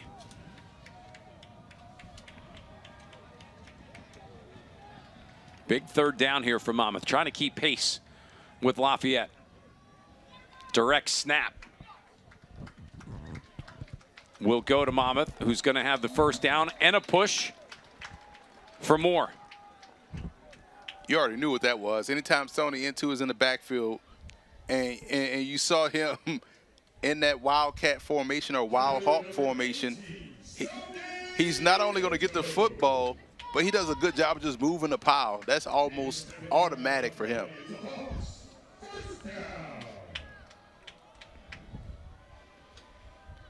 Monmouth 1st and 10 from their own 38. Not much to work with between the tackles here for Ento.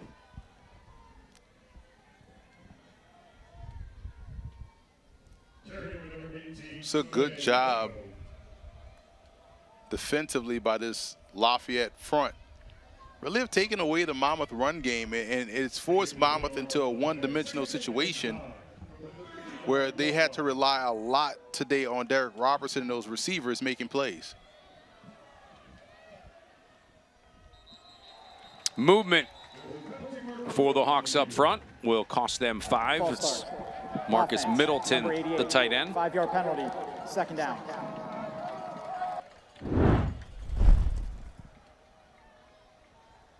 Got to know when the snap count is, man, and makes this a lot longer. 2nd and about 14.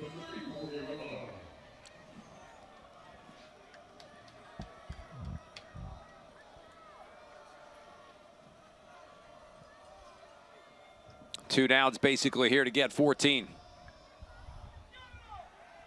Robertson hanging in the pocket. Strong throw to the far sideline. Tron Neal, the sophomore, with the catch. Robertson has had some impressive throws today. That was one of his better ones because not only was the velocity that you pointed out perfectly, but it was the timing. As soon as he got the football, that ball was out 1,000 miles an hour going to the deep out, in which he was able to hit accurately. 2nd catch of the day for Neal.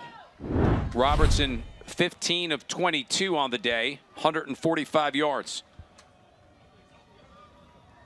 Monmouth has not really taken many shots down the field. Inside carry, looking for the first down. Hawks will have it and get into Leopard territory. The reliable Sonny Ento. Once Ento gets into the line of scrimmage, he does a fantastic job at moving guys against their will. And again, the footwork is there for a bigger back is impressive. Hawks here will try one down the field. They are going to rule that as a catch despite the opposition from Lafayette. Neal finding space. Now, Trey Neal is only listed at 6 foot, but I mean, he went up like he was 6'5" to get both feet in bounds and make a strong hands catch. This is Ento off the right side. He had 15 touchdowns a year ago. He wants one today. He's going to get the Hawks a first down. I believe he surprises folks with how nifty he is for such a bigger back. He comes in at 235, but the footwork and burst for him is why Pro Scouts also looks at him as well, because he's on that Shrine Bowl watch list. Couple here on 1st and 10. Monmouth trying to get back-to-back backs into the East-West Shrine Bowl, and I know those Shrine Bowl scouts are paying close attention to Ento.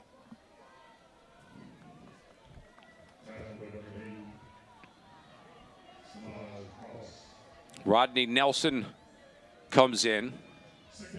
Change of pace back for Monmouth. 2nd and 8. That's Neary to set himself off the edge. Throw to the end zone. Neal there. He'll make the catch. Step out. First down. Good grab from Tra Neal, the sophomore, who's been pretty exclusive in this drive. You talk about the catch radius. I mean, he has the radius to me of a guy that's at least 6'6". This is a great display of athleticism by Neal, going up and again, getting both feet in bounds, showing you how talented he is as a receiver. He's going to warrant some more playing time. He keeps making plays like this. Ento in that direct snap. Robertson, the single receiver. Ento has it off the right side. Stood up at the 1 and will be driven back. Great job rallying to the football for the Leopards. I thought he had the outside because once the receiver came in motion, there was no one on that edge, and all they had to do was seal it, and Ento would have bounced it outside. I thought that's where he was going. But good job by Lafayette really rallying up and making that play at the line of scrimmage. Ento last week against Eastern Washington, 5 carries, 14 yards. He did have a touchdown.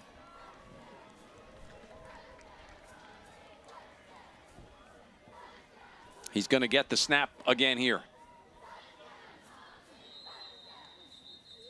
Timeout will be taken by Lafayette. They saw something they didn't like, and the Leopards will chat things over with 60 seconds remaining.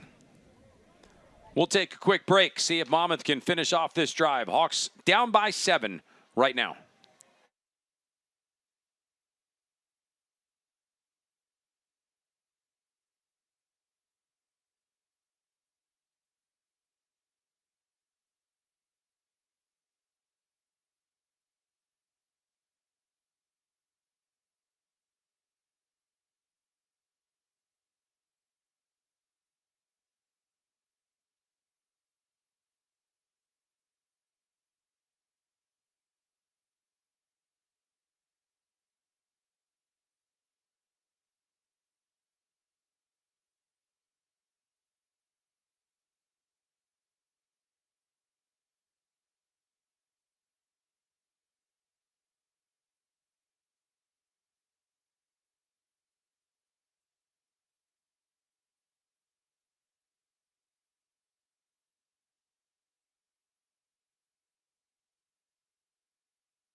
Experience on the offensive line, something that is extremely important for any team in college football. Monmouth has Ed Gatling in his 6th year here, the 6'3", 320-pound center, one of the captains out of Temple Hills, Maryland, with a young offensive line that hasn't played a ton.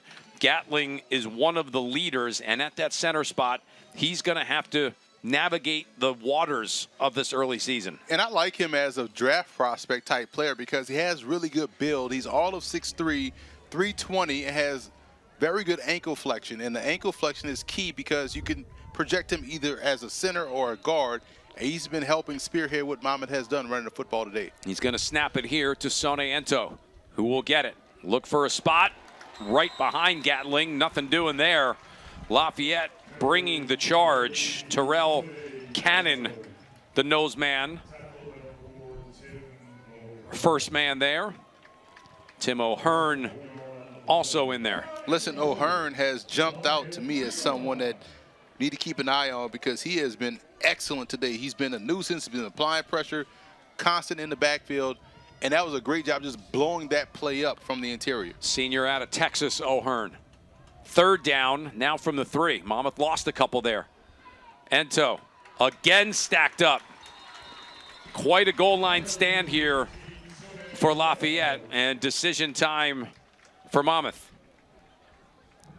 You got to go for it here. Usually I'm a points add up type of a guy, but in this situation, you're so close, 3-yard line.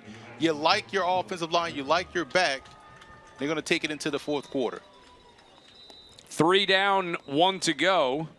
We will take a break. See if Monmouth will go for it or go for 3 when we come back. This is the CAA on Flow Sports. Greatness never settles. That's why the Monmouth University Hawks drive World Subaru, the #1 Subaru retailer at all of Central and South Jersey. Visit World Subaru today, proud sponsor of the Monmouth University Hawks, or online at worldsubaru.com. Go Hawks! Whoever said that the shortest distance between 2 points is a straight line never said anything about the quality of the ride. With Coach USA, you can charter a luxury motor coach for all of your special occasions. From your wedding day to corporate events, sightseeing, trips to the casino, sporting events, and concerts. Enjoy free amenities on board, things like Wi-Fi, restrooms, and movies. So to book your charter anywhere in the US or Canada, just contact our sales office today.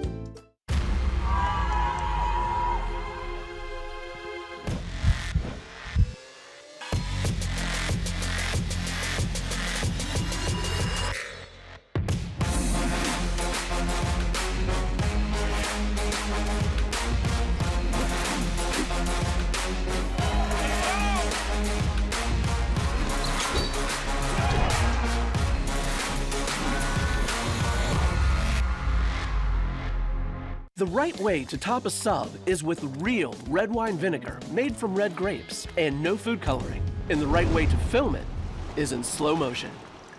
Obviously. Because authentic ingredients make a sub above.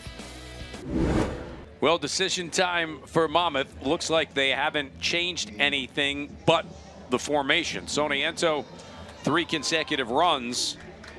They're going to bring the normal offense in right now with Derek Robertson.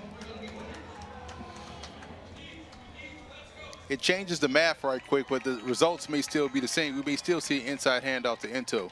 Spate in motion. Robertson wants to throw. Hanging in the pocket. Has time. Keeps the play alive. To his right. Looks in the end zone. That's going to be a Hawk touchdown.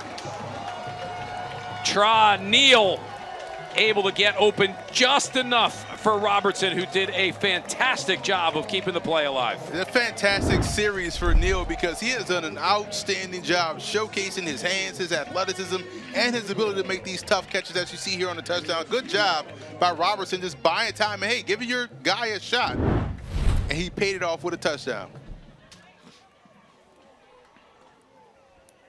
Get that man some water, as they're saying on the sideline. Michael Calton Jr. on for his 3rd extra point. Kick is up and it is good. Flag thrown. Saw the signal. It's offside on Lafayette.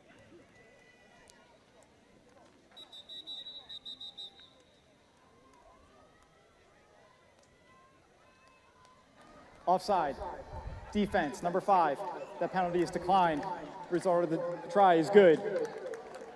Officials timeout for an injured defensive player. Also keep in mind, Lafayette missed a field goal early in the game. Now, instead of having a 3-point lead, Mammoth has been able to drive down the field thanks to Trey Neal's ability to go plastic man and just expand his 6-foot frame to 7'3" on multiple occasions on that series to make some great catches and then come away with a touchdown here on 4th and goal. So that's the difference between where we are now and where we could have potentially been. That's why every play in a game like this really matters. Here's the touchdown. Robertson, you can see scrambling. There's Neal right at the goal line. Smart enough, too, Emery, to realize, let me stay on this side of the white line. I was about to say, you saw him work back in front of the defender. Now, if the defender was going to try to make a play on the ball, he would have to have gone through him, which would have drawn the penalty. So, heads up play by the sophomore, man. I've been very impressed. There's a lot of coaching tape here on this one series for Trey Neal that shows you how to make plays and how to help out your quarterback and how to be spatially aware of the situation and where things are and how to make a play. The Hawks get themselves back to level terms. Neal, 5 catches for 55 yards. And now the score.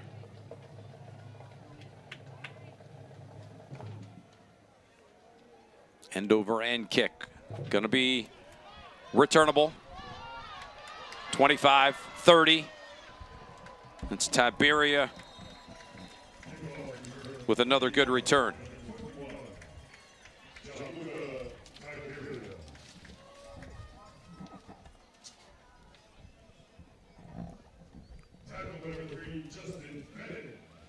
Here comes the Lafayette offense back on. Good day for DeNoble, 19 of 30, 182 yards. Hasn't thrown a touchdown, hasn't been intercepted, and this time around, Curtis and Bruce will come back on together.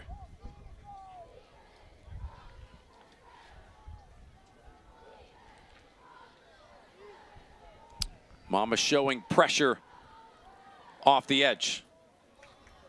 In the flat, Curtis. That's dangerous, but a good open field tackle made by the veteran Alex Odom.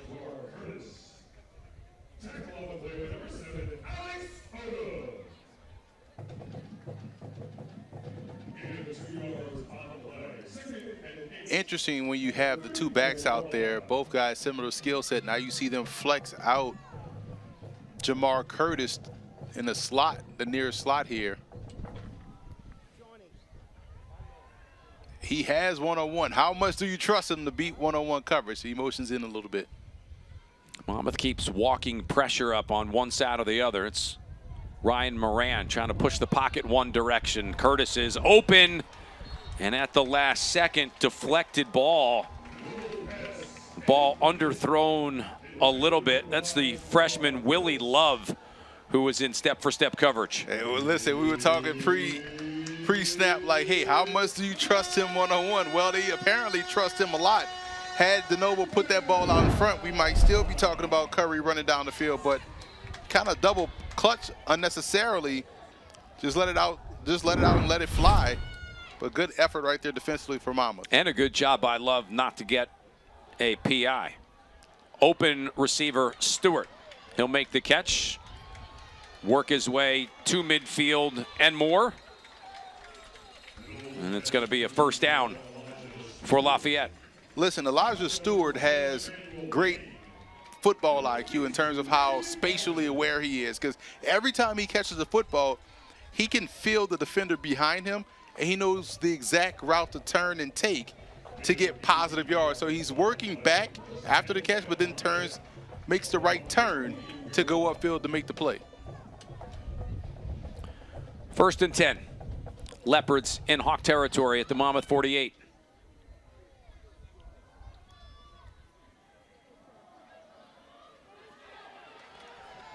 Run coming forward for Najee Adams. He's the bigger back. He's 5'11", 201. Ran right downhill. I know a lot of people are asking for the face mask, but I thought just off the naked viewing that he got the inside of his front collar and brought him down. 2nd and 5. Coming up on crunch time pretty soon in this 4th quarter. DeNoble in the seam. Another big play by Willie Love, who's starting to grow up in a hurry as a freshman. Yeah, he's definitely doing that, man. And Ethan Hozak, the tight end, 6'2", 235. I mean, there's been a couple of drops by these tight ends of Lafayette. They've kind of let their quarterback down today. We've seen 2 drops by both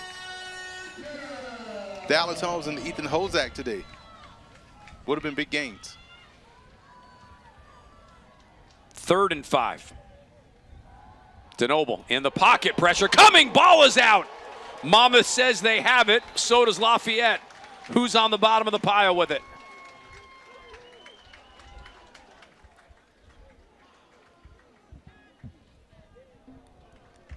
Leopards will keep it. They'll lose a couple yards. How about the stick from McCrary? Just an outstanding job, and you saw the double pump there, and that's what caused the hesitation and allowed McQuarrie to get home. And that is a play where if he trusts his tight ends, he would have fired that football into tight coverage without double clutching. So that shows you how drops can affect the quarterback's confidence in the guy he's intending to throw the ball to, or where he goes with the football. 4th and 8. Rare punt for Trestic. Fair catch called for and made by Green. 11:33 remaining. Hawks opportunity to go back in front. All square at 21.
McClune's family of restaurants featuring 11 premier locations with 10 across the Jersey Shore. All locations open for lunch and dinner 7 days a week. Visit mcclunes.com for all information.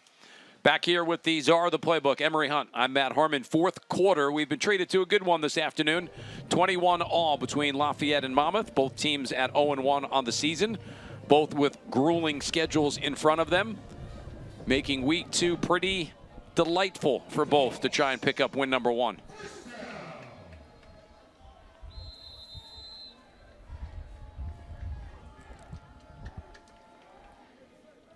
Hawks opportunity with the football at the 11. On the end around. TJ Spate. See you later. One man to beat. Down the sideline. 20, 10, touchdown Monmouth. 89 yards. One play, one score, lead for the Hawks. Whew. Talk about explosive and acceleration. My goodness. One, you can't do that without great blocking on a perimeter by the receivers, but man, you need the speed, you need the vision, and you need the want to, boy. He got out of dodge quickly. Tap pass for him, and look at the lane that is created. Great seal block on the inside, and Spate just outruns everyone to the end zone. And you know who's happy about that? Derek Robertson. Nice touchdown pass for Derek Robertson. Michael Colton for the extra point to make it 28-21. I was thinking the same thing. What a great way to rack up some yards and get your 3rd touchdown pass of the day. Hawks lead 28-21.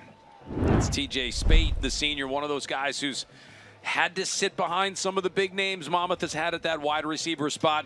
His time to shine, and what a way to get into the end zone. And that's a great view, and if we can see it again, I want to illustrate a point. That's a great view of why Monmouth was able to have success there, because we talked about O'Hearn's aggressiveness on the edge. He kind of jumped inside, got himself out of position, which allowed Spate to turn the corner. And then once he got out of position and Spate turned the corner, you saw the receivers were able to seal off that inside pursuit, and he just had a clear runway for the score. It was almost like running a 40-yard dash and a 100-yard meter dash, because he had just no one in front of him and no need to break stride or break his acceleration, which is why he was able to score. Spate had a kick return for a touchdown last season of 98 yards. He gets his first receiving touchdown in his collegiate career from 89 yards out. Rhea Shorter kick. Keener coming forward. Good hit down the field at the 25-yard line. They've been some hits in this ball game on both sides. Like, it's been a very physical contest. Luke McAuliffe downfield, special teams wise.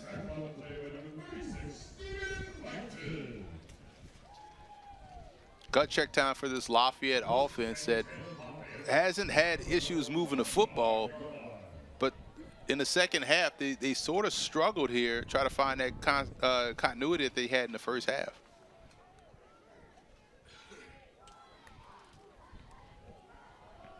DeNoble, hands off here. No gain on the play. Corpoy excited about being in on the tackle. He's made a lot of plays today. Najee Adams with the carry.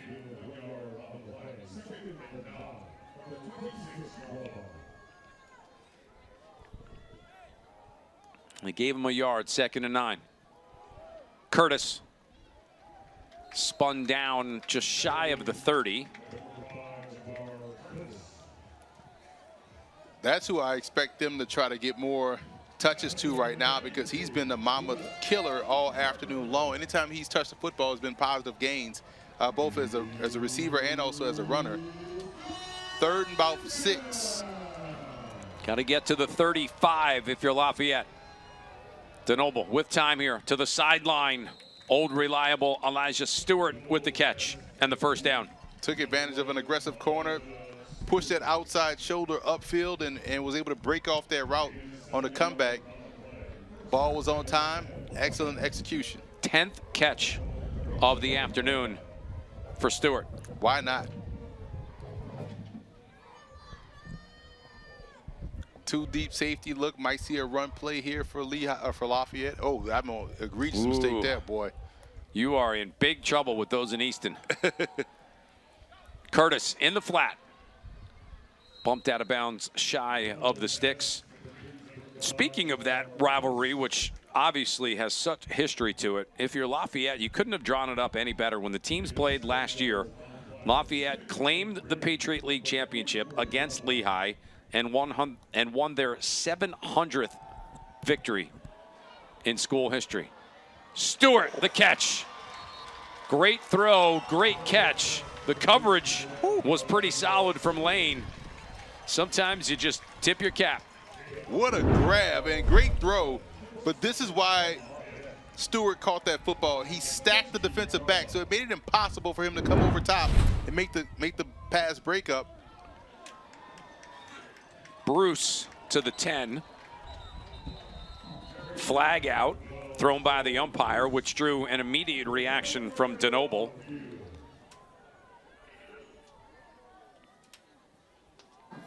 Holding. Offense, number 78, 10-yard penalty, first down. Holding the call.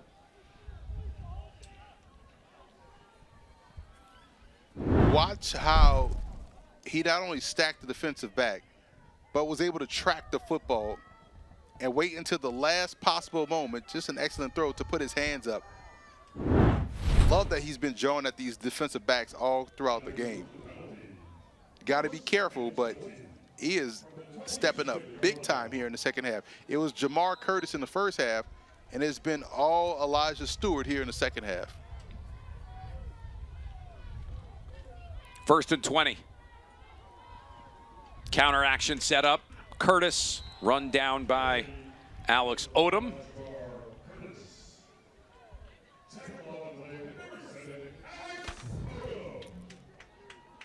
Four down territory, you think, here for Lafayette, or would they take 3? I'm not sure that 3 really does much right now, does it? I mean, you think you might get the ball back one more time? Exactly. I think so. I think you want to get the points here, so therefore you go back downfield once again, and you're going for the win. Leopards did miss a kick earlier in the game. DeNoble stepping up to run. McCrary there to make sure it's not a bigger play. felt like DeNoble should have just kept on his first initial thought to take off and run on the track that he was heading, because the pump fake and stopping his feet kind of allowed McQuarrie to get back into the play to make that tackle, make it 3rd and 11. 3rd and 11.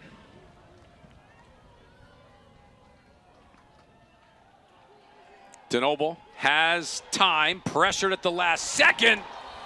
McQuarrie almost grabbed it for the pick. It'll instead fall for 4th and 11. Officials timeout for a defensive injury. Just Justin O'Bannon a little shaken up. This injury for Monmouth is going to give Lafayette a chance to really think about and talk about this 4th down play. So almost it works out for you if you're the Leopards to consider the options here, because I'm with you. Your offense has been good. You found ways to convert these long down and distance situations with your passing game. But if you don't get it here, now you run the risk of going down 2 scores. Where if you kick a field goal, which has you've missed one like you pointed out, you cut it to 4, but you give your defense a chance to get a stop and then get the ball back offensively and able to drive down. 7:28 remaining. This Lafayette offensive line, again, missing a couple of guys today, Collins and Basha, but overall, a ton of experience from tackle to tackle, and that is something obviously that makes any coach much more able to put his head on the pillow at night. It's both of those tackles, Shearer and Langsdale, that are very impressive, especially Langsdale, 6'7", 298, someone that's on my radar to keep an eye on for these postseason All-Star games and, you know, draft prospects. And when you have guys that have played that many games, he started 24 games or played 24 games here. He's legit 6'7", and we've talked about them owning the edge in the run game. It's because those tackles do a great job on a consistent basis and making sure they're getting the movement, they have the requisite athleticism, they got the length, and they are all on one accord. And we talked about the center, Thomas Grippo, who had a great block as well, getting out on a move. So he's showing you the athleticism for a center. Anytime you have that type of movement skills for an interior offensive lineman, you're going to do great things up front as a unit. Second team All-League a season ago was Langsdale. Right there in your picture, number 68. 6'7", 298. Throw an easy 20 pounds on him, right? Yeah, easy 20 pounds on him. I get good pro weight. Tight man coverage on the outside. You might get a one-on-one shot here at the bottom of the screen. 4th and 11, Lafayette gonna go for it. There's your one-on-one coverage over the middle. It's gonna be a first down at the 1. Right back to Stewart. They have it as a completion. Mild protest for Mammoth to at least take a look at it. He may have fallen on the football, but that's a great job, not only at the line of scrimmage, winning off the snap. Completed pass down at the 1-yard line. Yeah, his knee was down. He was trying to stretch out. Injury. What a gutsy call, catch, and throw. You go to what works, and DeNoble to Stewart today has worked. Might be an ankle too, because you saw him roll up on that ankle. You hope he's okay, because that man, he's been having a whale of a game. Okay, no, a little bit of a slight limp, but talk about the route that he ran. If you can see his release off the snap, he won immediately, got inside leverage. There was no real safety threat, so he had a lot of room to work with, and DeNoble put the ball right on the money. 12th catch of the day for Elijah Stewart. Over 50 catches a year ago. He'll check out for this play with Mason Keener coming in. Leopards knocking on the door for the tying score.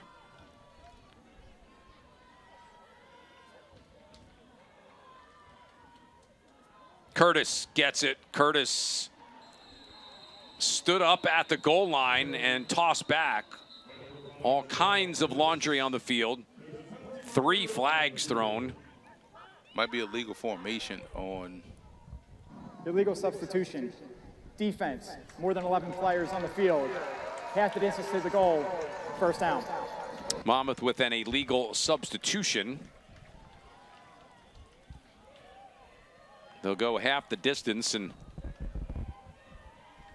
give Lafayette another first down.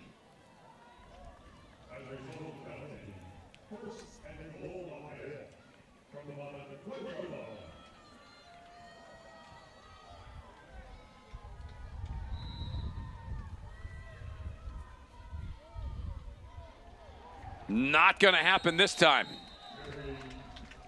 Curtis driven back closer to the 2. Mammoth, number 89, lost his helmet on the play. He must sit out for one This play. is Sheku Tunkara, 5th-year defensive tackle in to make the stop. That's a strong play by Tunkara. Having to break off that block to get in on an interior run play is very difficult. He did a great job there. Miles Mitchell lost his helmet, had to come out. I love the corners of Monmouth, shaded inside, not sacrificing position. 2nd and goal from the 2. Option. Curtis trying to get to the edge. He will. Touchdown, Leopards. Boy, they have something special here in Jamar Curtis. This has been my first viewing of him live, and it's been eye-opening how good of a runner he is. Just a great job. Monmouth looked like they had it strung out, but that little hesitation right there by your perimeter defender, Corpoy, was just enough room to allow Curtis to skirt the edge and get to the end zone. Big extra point for Jack Simonetta to tie it at 28. Snap and hold good. Tied at 28. Late flag coming out. Jamar Curtis has been phenomenal all game long. Inside running, the footwork, the strength, the core ability.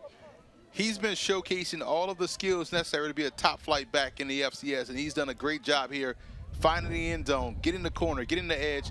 We saw him get deep down the field on a pass route one time. The pass was incomplete, but Curtis has been box office. He's been, him and Elijah Stewart have been the entire offensive output today for the Leopards. 21 carries on the day for play. Curtis. There are fouls on both teams. Unsportsmanlike conduct. Offense, number 65. Unsportsmanlike conduct. Defense, number 40. Those fouls will offset. The result of the try is good. It is each player's first unsportsmanlike Kick is still good for Lafayette. There were offsetting penalties. Finish the thought on Curtis. 21 carries for 87 yards. 3 touchdowns, 6 catches for 56 yards. He has been tough to contain for Monmouth, and that's what any coach would want, right? Let's get the running game involved and our guy there. Can we mix him in the pass and then throw in, to your point, Emory Elijah Stewart? This is a Lafayette offense that, if it stays healthy, gets their offensive line back together, is going to be tough to contain. You know, this is the Lafayette offense that we thought we were going to see last week against Buffalo, but you know, this is what happens when you don't have a preseason. You don't get a chance to work out the kinks or to shake the cobwebs off offensively, which requires that timing and that continuity and those repetitions. But because they had a game last weekend, now you're seeing them look like the team that we saw last year, win the Patriot League and get to the postseason. 11 plays, 75 yards, 4 minutes, 49 seconds the drive time. Hawks will get the football back with 6:25. Trestic's kick. Gonna be returned out of the end zone by Spate. 15-20. Runs into a wall of white and blue to the 20-yard line, where Monmouth will come and bring their offense back out. Interesting situation here. You kind of find yourself in this situation that teams find themselves in, that we talked about earlier in this game in the second quarter, where you have 6 minutes with a chance to really close out the game with points if you play the situation correctly, or score and give the opponent as little time as possible to do anything with it to where you can put them in a one-dimensional situation. We'll see how Monmouth and Jeff Gallo, the outstanding offensive coordinator, handles this on this series. Robertson, who's got 4 touchdowns on the day. This is Derry on that end-around type situation. Gets back to the line of scrimmage, maybe a half a yard. We saw Derry have a touchdown earlier in the game on that slot fade, which was a well-timed call and great throw by Robertson. And Monmouth is taking their time, getting the right play call in, getting to the line of scrimmage, working that play clock down to try to shrink the ball game here and be in a 4-minute offense situation. 2nd and 10. Lafayette pressure. Robertson saw it. Looking far sidelined for Derry. Overshot him. And now 3rd and 10. Great pressure coming off the edge by Lafayette, and I thought they were going to get a chance to hit Robertson there, but heads-up play to understand where the pressure was coming from and got the ball out quickly to his receiver. And you saw Derry try to adjust to it, but the ball was just put too far out in front, out of bounds. Big 3rd down here for Monmouth.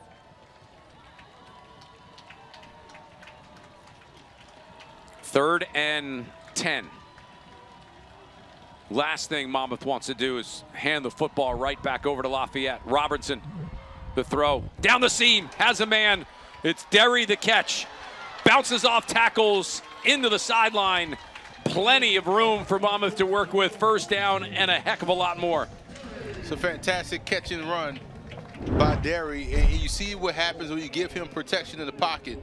Steps into the throw, fires a dart over the middle of the field. And Monmouth is taking their time getting back onto the football as they move the sticks. That was a huge 3rd down conversion and a great job by Derry breaking that tackle to get even more yards across into Lafayette territory.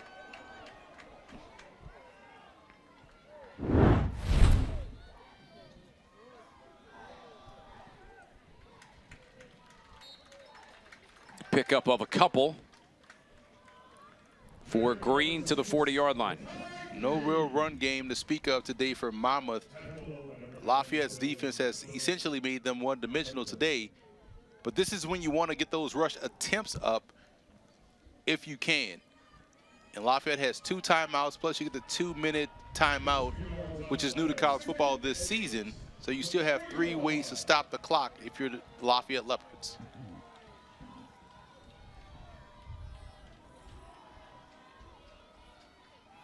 Robertson to work, one-on-one coverage. Tough adjustment for Gavin Nelson to make. Ball falls incomplete. You like that 2-minute stoppage? Nah, I feel like it serves no purpose. You know, college football already had a lot of the stops with the 1st downs after you get the 1st down, but just feel like this one is forced.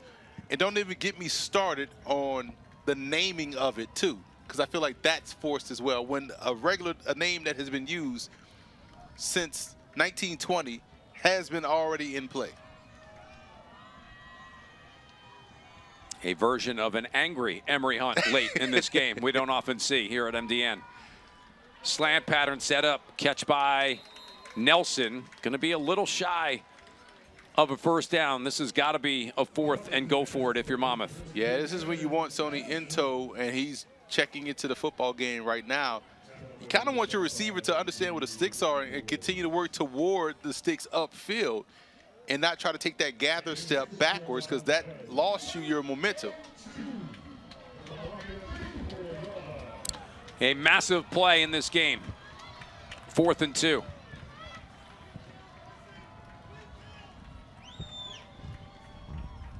Robertson gonna throw, has a wide open Derry to make the catch. 1st down. Monmouth keeps possession and can continue to work the clock. Velocity kills tight coverage, and you saw Lafayette closing in on that route, but just a high velocity throw right there by Robertson helped the receiver stay open and protected him without he had to turn around and catch the football. So heads up play by Robertson, knowing when and where to throw with steam and when to take some off of it. 1st and 10 from the Leopard 26.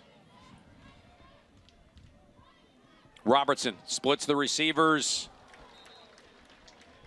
One of his rare bad throws, miscommunications between receiver quarterback. Derry breaking in. Robertson threw it out. Timeout for a defensive injury. Lafayette player down. And it'll bring up a 2nd and 10. It's an interesting throw right there. He tried to get it out too quickly. Kind of went wide of the receiver, who wanted to work back to the football but couldn't quite get in position to make that reception.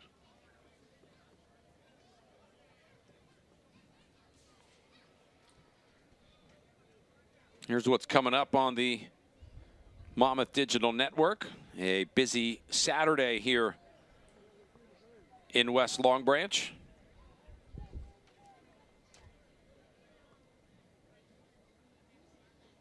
There is a men's soccer game tonight that you can watch on MDN.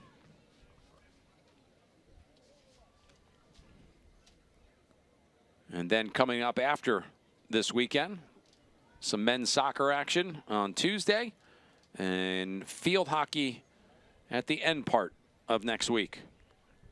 In-state matchup between Mammoth and Ryder.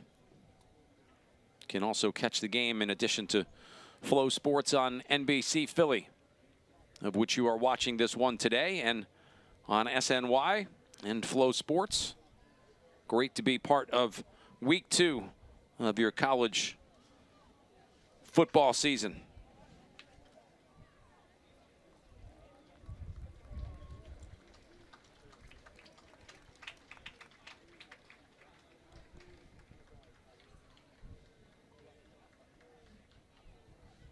So it's 2nd and 10. Clock stoppage. Monmouth has the football in pretty good territory, field goal territory. I will be interested to see if they throw the football here on 2nd and long, as that's number 97, Philip Pfeiffer, is being helped off. 6'5", 276 senior.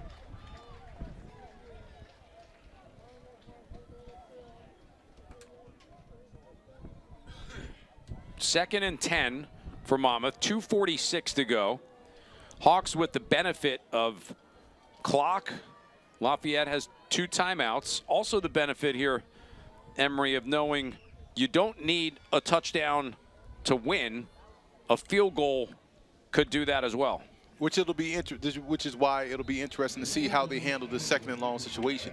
Because again, 2 timeouts plus a 2-minute timeout still in the bag for Lafayette. 2nd and 10. Hawks obviously would love 6 and then 7. Inside carry. It's Rodney Nelson grounding his way down. Strong run by the sophomore. Will be a little shy of a first down. Lafayette should take a timeout here to save some clock. And we'll see if Monmouth let this goes down to the 2-minute timeout. They don't have to run another play.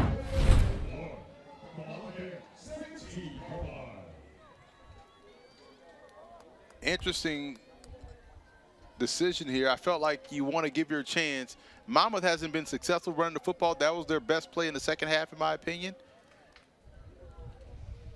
You want to give yourself a chance in this, with time on the other side. 2-minute timeout. We're back to see how this one finishes up. Hawks have a 3rd and 1 when we return.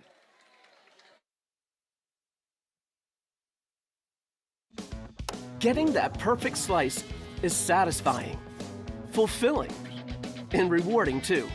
But we don't do it for fun. We do it for fresh. Slice to order makes a sub above. Greatness never settles. That's why the Monmouth University Hawks drive World Subaru, the #1 Subaru retailer at all of Central and South Jersey. Visit World Subaru today, proud sponsor of the Monmouth University Hawks, or online at worldsubaru.com. Go Hawks! I'm the director of the Cancer Center, designated by the National Cancer Institute. We are here to make an important distinction. There are cancer centers. And there are NCI-designated cancer centers. Recognized for world-class research and positive impact on their communities. No single person is going to cure cancer. It'll take a team effort. That's what an NCI-designated cancer center is all about. In New Jersey, there's only one. Rutgers Cancer Institute in New Jersey, together with RWJ Barnabas Health.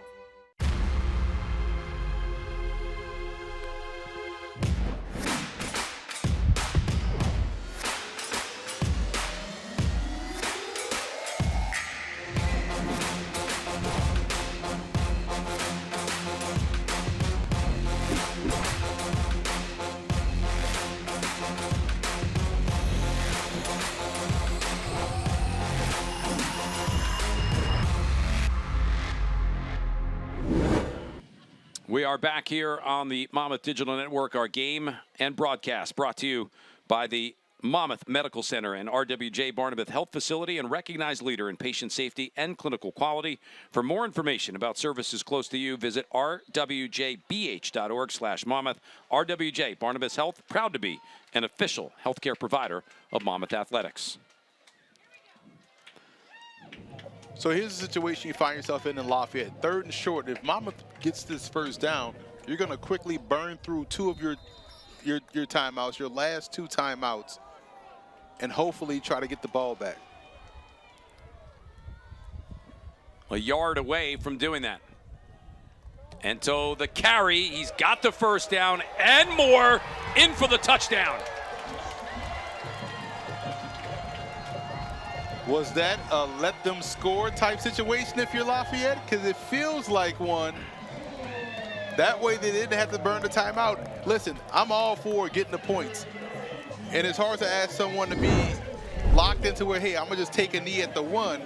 Going to see the tackling effort. Nah, I don't think so. They tried to tackle, just couldn't bring him down. I was looking to see.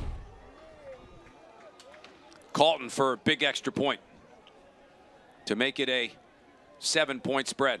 Snap and hold, good. Kick is good. Monmouth leads 35-28, 10-play, 80-yard drive. That took up about 4.5 minutes off the clock. Coming right down Main Street, man. Good blocks by the offensive line. Big on big, and Into did the rest. Was able to plow through defenders for a touchdown. Now that puts a ton of pressure on his offense of Lafayette. And so far in the second half, we've seen him just attack wherever Elijah Stewart is lined up. So if you're Monmouth, that's going to be your focal point. Maybe you bracket him. Maybe you trust your corners going man up elsewhere. But Lafayette's going to need Carson Persing and everyone else to make plays. Their tight ends haven't been successful today. They had a couple of drops. Maybe this is the drive where they show up big in the last possible moments, but I'll be interested to see what Lewis Walker, the defensive coordinator, calls and dials up for this series, this critical situational series for the Hawks defense. Last time Monmouth beat a ranked opponent, you've got to go on the road at Villanova in 2022 when they beat the Wildcats 49-42. Leopards will have plenty of time to work with and still have 2 timeouts. Rhea pooching it. It's going to take that weird bounce, be covered by Lafayette inside the 20.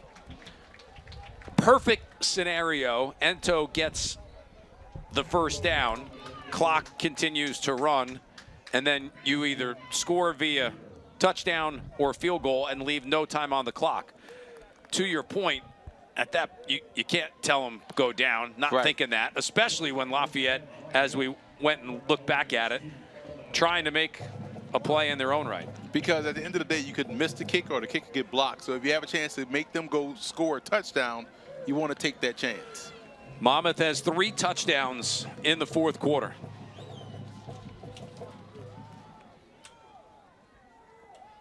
DeNoble pressured.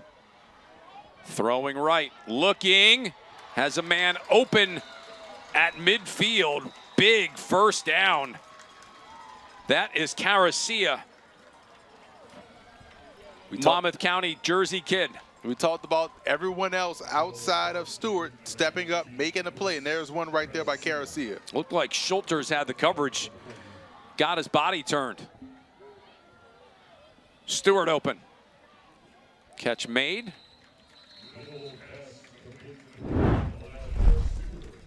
So excellent job by DeNoble, just evading the defenders and getting the ball downfield to Caracia, who did an excellent job of getting his body in position to make that catch.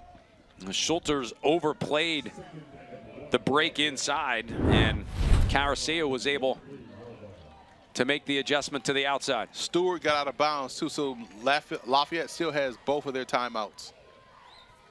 1:29 remaining.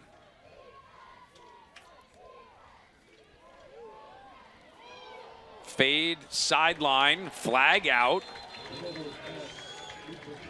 Emmanuel Lane, I think, holding on to Elijah Stewart too much. Holding.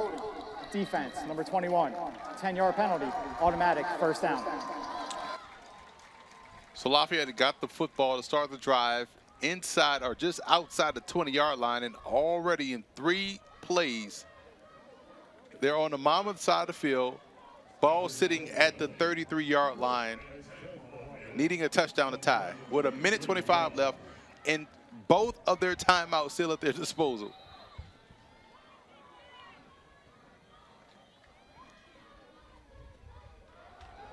Reverse. Throwback.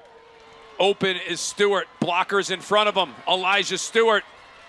Trickery coming out for Lafayette down to the 10-yard line. Fantastic play call, because you got the flea flicker going, or the end around, and all the attention was focused on Stewart. Stewart didn't realize that it was an opportunity to, hey, let me try to make this like I'm going to go block. He kind of drifted past, and you saw them go right back to him. So excellent play call there with the eye candy influence of that Monmouth defense. To the 12 with 60 seconds remaining.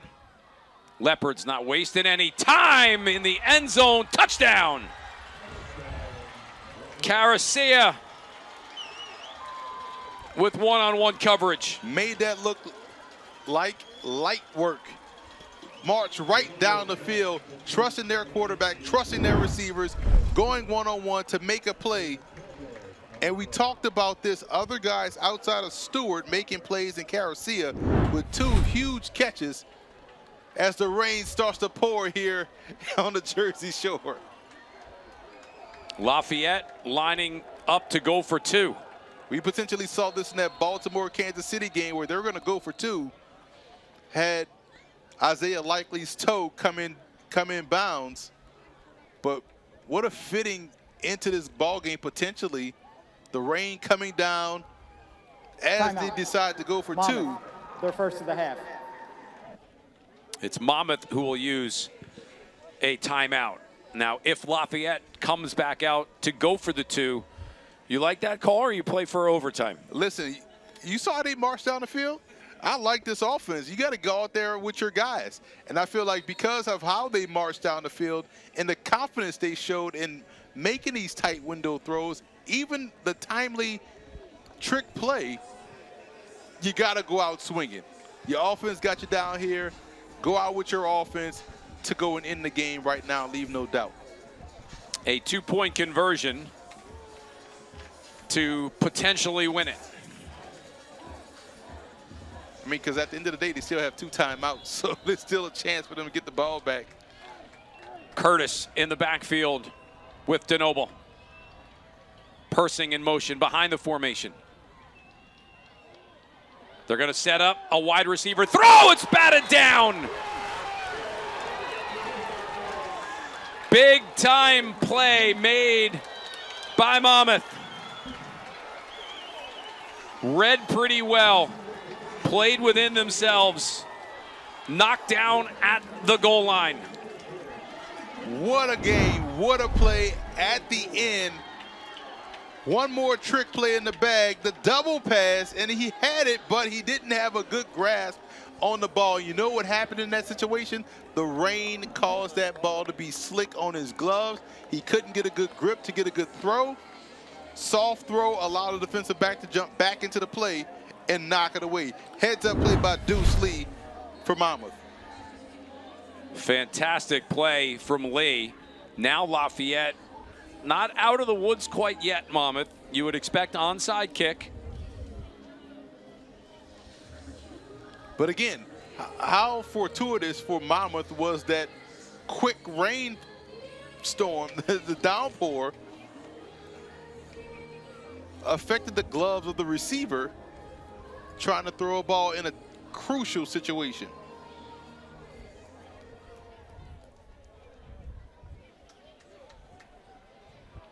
Hawks waiting for the onside kick. Lafayette with 6 players to the right, 4 back to the left. Leopards have it. Game not over yet. The weather giveth and it taketh away. I'm guaranteeing you, because of the rain that we just saw before the extra point, made the field slick, gave the ball a weird bounce, Going on the field, and it ricocheted off the defender. First down, Lafayette. Was Alex Odom, who just couldn't hang on to it.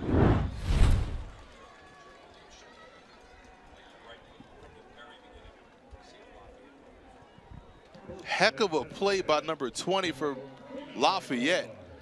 Robert Stevens, the linebacker out of D.C., DeMatha Catholic High School, with the recovery. And bounced it right off of Odom. So now Lafayette 51 yards away from a touchdown, but they don't need that at this point. They just need an opportunity for Simonetta on to kick. To the sideline, catch made by Caracia.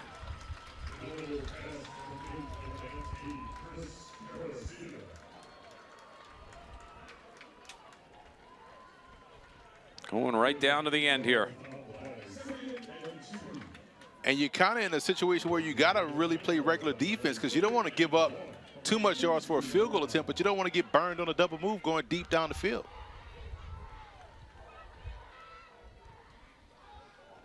DeNoble over the top, looking. Stewart makes the catch. He's in for the touchdown. Unbelievable. Hell of a job by Elijah Stewart, who has put together a fantastic game for the Lafayette Leopards. Trust in DeNoble, trust in Stewart. The deep passing game has been lights out for the Leopards in this afternoon. Number 21 for Mammoth. Look at this throw. He must leave the game He for one beat play. him off the snap, tracked the football well, and accelerated to the end zone. Emmanuel Lane, who has had a sensational day, just couldn't keep up with Elijah Stewart on what looks to be potentially a game-winning touchdown. And that's going to put DeNoble just under 400 yards throwing the football. It will go as a 42-yard reception. Timeout. Lafayette, their second of the half. 30 seconds. Now Monmouth has a chance with 36 seconds left to get themselves in position to score a touchdown, but this is a very important two-point conversion. Go back to the play that set it up. Heads up play by Lafayette, man. Being Johnny on the spot. Robert Stevens, again, the linebacker that made all of this possible by recovering the onside kick. The slick football on a wet turf kind of had a hand in how that ball bounced into Alex Odom's arms. Lafayette going for 2 to try and get it back to a 7-point spread. DeNoble pressured, thrown into the ground, incomplete. So Monmouth will get a kickoff and time for a few plays. 2 timeouts remaining.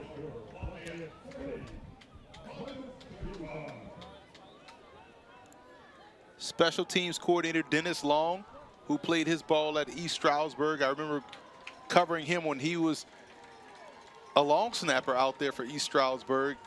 See what he can dial up here in terms of return for the Hawks. Because if he gets a great return, it puts them in position to have a chance for a Hail Mary. The emotion of a college football game on full display here. Monmouth making a play on a two-point conversion to hold the lead at 35-34. In essence, a recovery away on an onside kick from winning their first game of the season. Who needs Pac-12 after dark? We got CAA on the shore in the daytime.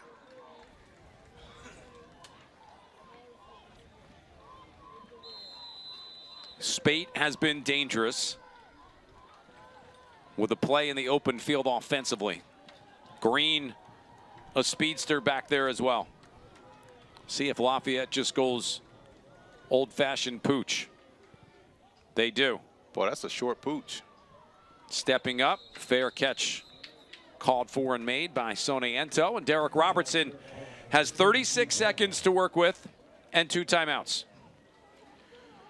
Well, we've seen Robertson develop a great chemistry throwing the football to Josh Derry, who has broken a couple tackles. We saw the big touchdown reception earlier in the game by Maxwell James, 6'3", 200. We saw the plastic man approach by Trot Neal, number 17, who has had a great day catching the football.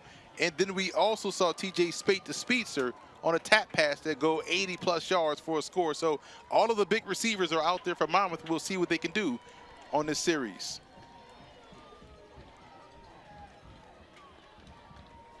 Robertson going to get the snap. Throwing to the sideline. Good enough for a first down at Gavin Nelson. And that's a gain of about 12. Heads up play by Nelson just to get his head around right away and get out of bounds. 4 seconds that play took for Monmouth's offense. Robertson again to the sideline. That should bring flags. It will. Same play, different ending, but a positive result for Monmouth nonetheless. 15 yards as well. Pass interference. Defense, number 2. The ball will be placed at the spot of the foul. First down. Spot of the foul, so that makes it a 12-yard penalty. Now they're in Lafayette territory at the 45-yard line. 28 seconds, 2 timeouts remain. That's a whole nother game, right? It's a whole nother game. Mountain of time left. You've got 4 or 5 plays in there. Thrown here. James cannot get to the sideline. 9-yard pickup. Monmouth, I believe, used a timeout and will stop the clock with 22 seconds. Felt like he was right at the sticks, and they're going to give him the first down. So he got the first with the time and also called the timeout. So good clock management and ball movement here for the Hawks. And this is why you have your senior quarterback in Derek Robertson able to navigate you through this series here. Very critical situation, the last situation of the ball game.